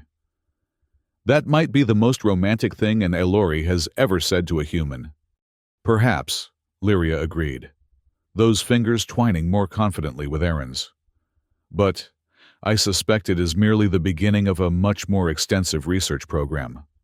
The dinner concluded with a sense of possibility neither had anticipated when their paths first crossed. As they walked together through the station's corridors toward their respective quarters, their hands occasionally brushing in what was becoming a comfortable familiarity. Erin found herself reflecting on the strange journey that had brought them to this point. "I still can't believe this all started with me trying to rescue what I thought was just an unusual animal," she mused. "And you accusing me of specimen theft. A significant misinterpretation of your intentions," Lyria acknowledged, though given the available data at the time, not an entirely irrational conclusion. "And now here we are." Aaron gestured vaguely to encompass their current situation. Fugitives turned researchers, with the backing of both the freehold colonies and the Allori Consortium, working on breakthrough medical science that could change interspecies relations forever. "And navigating a personal connection of considerable complexity and uncertain parameters," Lyria added, with what Aaron was increasingly certain was the Allori version of dry humor. "Life takes some weird turns," Aaron agreed with a smile. They had reached the junction where their paths would diverge, Lyria to her quarters near the research section, Aaron to her assigned housing in the residential wing. "I should check on the Kavari once more before retiring," Lyria said, hesitating at the junction. Its adaptation to the new habitat has been remarkable, but I prefer to monitor its nocturnal cycle patterns directly. Always the dedicated scientist, Aaron said fondly. I'll see you tomorrow, then. They stood for a moment in silence, both aware of the subtle shift in their relationship, but uncertain of the appropriate protocol for this new territory. Finally, Aaron leaned forward and gently pressed her lips to Lyria's cheek, a brief, simple gesture that nonetheless carried significant meaning. Good night, Lyria, she said softly, drawing back. The Alory scientist stood very still, those multifaceted eyes wider than usual. Then, with careful precision, she raised a hand to the spot Aaron had kissed, her expression a mixture of surprise and something softer. Good night, Aaron, she replied, her voice holding a warmth that had nothing to do with vocal modulation. As Aaron walked toward her quarters, she couldn't help but smile. The future was uncertain, filled with potential challenges both professional and personal. The Unity Directive would likely make further attempts to acquire Lyria's research, and navigating a relationship across such significant biological and cultural differences would require patience and adaptation from both of them. But after everything they had survived together, from military pursuit to space battles, from rogue mercenaries to diplomatic entanglements, these new challenges seemed less like obstacles and more like the next exciting chapter in an unexpected adventure. And they had the Kavari, that extraordinary creature whose adaptive abilities had brought them together and whose unique biology might hold the key to bridging differences across species, just as they were attempting to do on a more personal level. It wasn't the future Aaron had imagined when she'd set out on that routine sample collection mission so many days ago. It was infinitely more complex, more challenging, and more promising than anything she could have anticipated. And she wouldn't have it any other way. The official ceremony was small, but significant. A formal recognition of the research partnership between Dr. Lyria Thane of the Alory Scientific Consortium and the Freehold Colonial Science Directorate. The documentation was extensive, filled with technical specifications and diplomatic language that established the parameters of the collaboration. What the documents didn't mention, couldn't capture, was the personal journey that had brought them to this point. As Lyria applied her formal signature to the final agreement, Aaron stood nearby in her new capacity as security liaison, watching with a mixture of pride and amusement as the Alory scientist maintained perfect composure despite the unprecedented nature of the arrangement. Congratulations, Dr. Thane, Director Kwan of the Science Directorate said, accepting the signed documents. The Freehold colonies are honored to host research of such significance. We look forward to the advances your work will bring. The honor is mutual, Lyria replied with formal precision. The collaborative environment provided by the Freehold Colonial Authority offers optimal conditions for research that transcends traditional boundaries, both scientific and diplomatic. The diplomatic niceties continued for some time, with representatives from both the Alory Consortium and the Freehold Colonial Authority exchanging carefully worded statements about cooperation and advancement. Throughout it all, Aaron maintained her professional demeanor, though she couldn't help but catch Lyria's eye occasionally, sharing a private moment of understanding amidst the formality. When the ceremony concluded and the officials dispersed, they found themselves alone in the conference room, the signed agreements neatly packaged for official filing. Well, that's that, Aaron said, relaxing her posture now that the formal requirements had been met. You're officially the lead researcher on the most important xenobiological project in Freehold space, with the backing of both your people and the Colonial Authority. And you are officially my security liaison, Lyria noted, a hint of something that might have been amusement in her voice. A position created specifically to accommodate our unusual circumstance. I think they would have called me assistant to the Alory researcher if you hadn't insisted on the security designation, Aaron replied with a grin. But I appreciate the upgrade. Sounds more impressive on the official documentation. It is merely an accurate description of your function, Lyria said, though the slight softening around her eyes belied the formality of her words. Your experience and specific knowledge of the security challenges facing the research are invaluable. Plus, you like having me around, Erin added, her smile widening. That consideration may have factored into the recommendation. Lyria acknowledged with what Erin was learning to recognize as the Elori equivalent of dry humor. They left the conference room together, making their way toward the research section, where the Kavari awaited their return. The creature had thrived in its new environment, its adaptive abilities continuing to surprise even Lyria with their complexity and scope. The Freehold Colonial Authority has approved the expanded research parameters, Lyria informed Erin as they walked.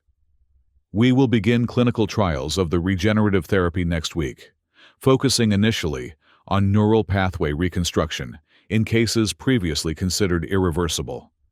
That's amazing, Erin said, genuinely impressed. How many patients are in the initial trial group? 12, representing 8 different species with comparable neural structures despite diverse evolutionary origins. The diversity is essential for establishing the cross-species efficacy of the therapy. The conversation continued in this vein, technical but animated, with Lyria explaining the research protocols and Erin asking questions that reflected her own background in astrobiology. To any observer, they might have appeared simply as colleagues discussing an important project. Only in the subtle ways they moved together, the occasional brush of hands, the softening of Lyria's typically formal posture when Erin made a particularly insightful observation, could one detect the deeper connection that had formed between them. As they reached the research section, they found Dr. Chen waiting for them, her expression bright with excitement.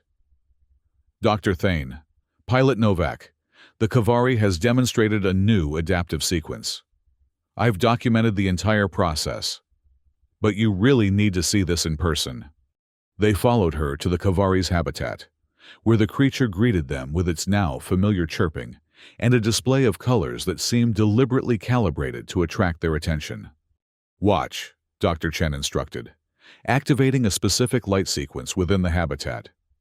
We discovered this by accident during routine maintenance. The Kavari responded to the light pattern immediately, its wings spreading to their full extension. Then, to Erin's astonishment, its body began to change, not just in coloration, but in actual physical structure. Its form elongated, appendages shifting configuration, until what hovered before them was a miniature, perfect replica of Lyria herself, rendered in iridescent, translucent tissues. Extraordinary, Lyria breathed, her scientific detachment momentarily overcome by genuine wonder. Perfect mimicry at the structural level, not merely superficial appearance. The Kavari Lyria chirped, the sound somehow conveying both the creature's natural vocalizations and an approximation of Lyria's speech patterns. Then, with another ripple of transformation, it shifted again, this time into a perfect miniature of Erin, down to the specific pattern of her pilot's insignia. It's copying us, Erin said, amazed. But why? And how does it know what we look like in such detail? It has been observing us, Lyria replied, her voice filled with the excitement of scientific discovery. Gathering data, analyzing patterns. The mimicry is not merely physical. Observe the behavioral elements. Indeed, the Kavari Erin was now executing a series of movements that perfectly replicated Erin's characteristic gestures, the way she ran a hand through her hair when thinking, the slight tilt of her head when asking a question. It's learning from us, Dr. Chen confirmed. Not just our appearances, but our behaviors, our interactions. It's almost like it's studying us while we study it. The Kavari chirped again, then seamlessly transformed back into its original form, its multifaceted eyes fixed on them with what could only be described as intelligent interest. This changes everything, Lyria said, already moving to her research station to document the observation. The level of cognitive processing required for such precise mimicry far exceeds our previous assessments of the Kavari's neural capabilities. It's not just a specimen with useful biological properties, Aaron realized, watching the creature as it continued to observe them. It's a sentient being in its own right, one that's been watching and learning from us this entire time. The ethical implications are significant, Lyria acknowledged, her fingers moving rapidly across her datapad. Our research protocols will need to be revised to accommodate this new understanding. The Kavari is not merely adapting biologically, it is adapting cognitively, socially. Like us, Aaron said softly, moving to stand beside Lyria. Finding ways to bridge the gap between different forms of life. Lyria glanced up from her work, those multifaceted eyes meeting Aaron's with a depth of understanding that transcended their biological differences. Indeed. Perhaps it has been the true researcher all along, while we believed ourselves to be the observers. The Kavari chirped again, its colors shifting in patterns that seemed almost like language. It fluttered closer to the transparent barrier, separating it from them, its movements conveying an unmistakable curiosity. I think, Aaron said slowly, that this is just the beginning of a much more complex conversation than we ever anticipated. A conversation between species, Lyria agreed, her hand finding Aaron's with a naturalness that would have seemed impossible when they first met. One that may yet change the nature of all our relationships. The Kavari's colors shifted again, creating a pattern that mirrored the connection between the human and the Aelori, a visual representation of the bridge that had formed between them. It was both a reflection and a promise, a glimpse of possibilities that extended far beyond the boundaries of their individual existences. As they stood together, watching this extraordinary creature that had brought them together through the most unlikely of circumstances, Aaron couldn't help but smile at the strange and wonderful turns her life had taken. From a simple pilot on a routine mission to a key figure in research that might reshape interspecies relations, and from a chance encounter with a prickly Aelori scientist to the beginning of a relationship that defied conventional boundaries. You know, she said, squeezing Lyria's hand gently, when you first appeared on my shuttle and accused me of kidnapping your research specimen, I never imagined we'd end up here. The statistical probability was indeed minimal. Lyria agreed with what Aaron now recognized as affectionate humor. Yet, here we are, nonetheless. Here we are, Aaron echoed, watching as the Kavari continued its intricate dance of colors and shapes, a living embodiment of adaptation and connection. I guess sometimes the most unlikely paths lead to the most extraordinary destinations. Lyria turned to face her fully, those alien eyes reflecting the soft lights of the laboratory. In Aelori culture, there is a concept called Thelris, a bond formed through shared adversity, creating mutual obligation beyond contractual or social requirements. You mentioned that before, Aaron recalled, during our escape. Yes. However, there is an aspect of the concept I did not fully explain. Lyria's voice took on a softer quality, almost hesitant. In its most traditional form, Thelris also carries the connotation of a formal relationship bond, one recognized by Aelori law and custom as binding. Aaron's eyes widened slightly as the implications became clear. Are you saying that in Aelori terms, we're, by the strictest traditional interpretation, our shared experiences in preserving the Kavari and protecting each other's lives would constitute a form of Thelris bonding, that is...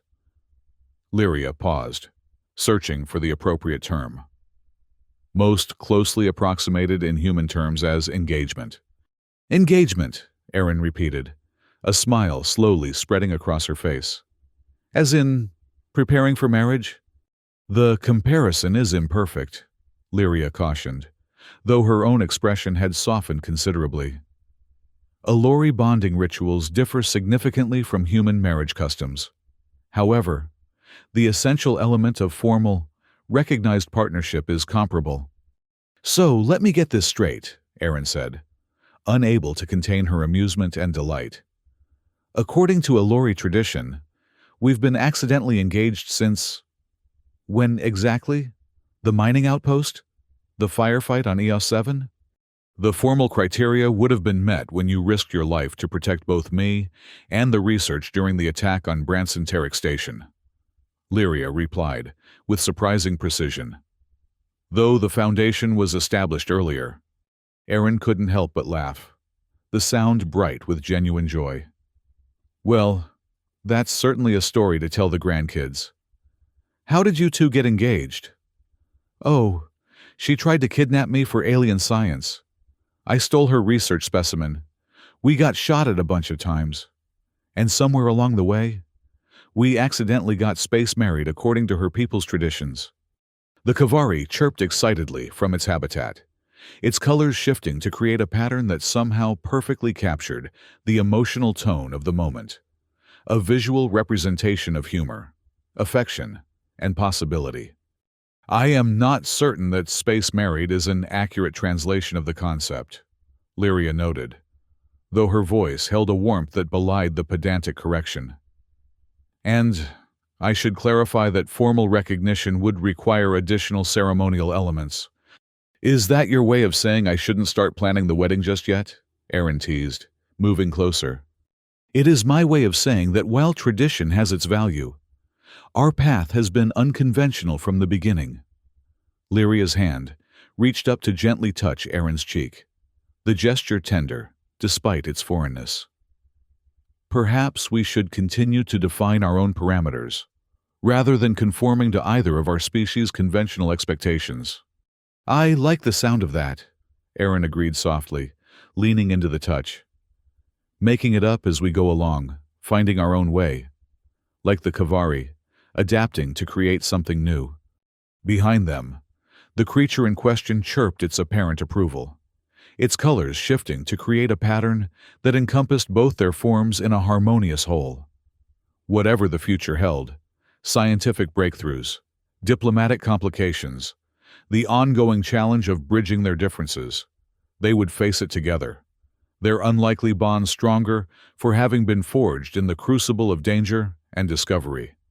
And as Aaron leaned forward to press her lips gently against Lyria's, in a kiss that bridged worlds, species, and traditions, she couldn't help but think that sometimes the most beautiful connections were the ones no one could have planned, the accidental engagements that led to the most extraordinary journeys of all.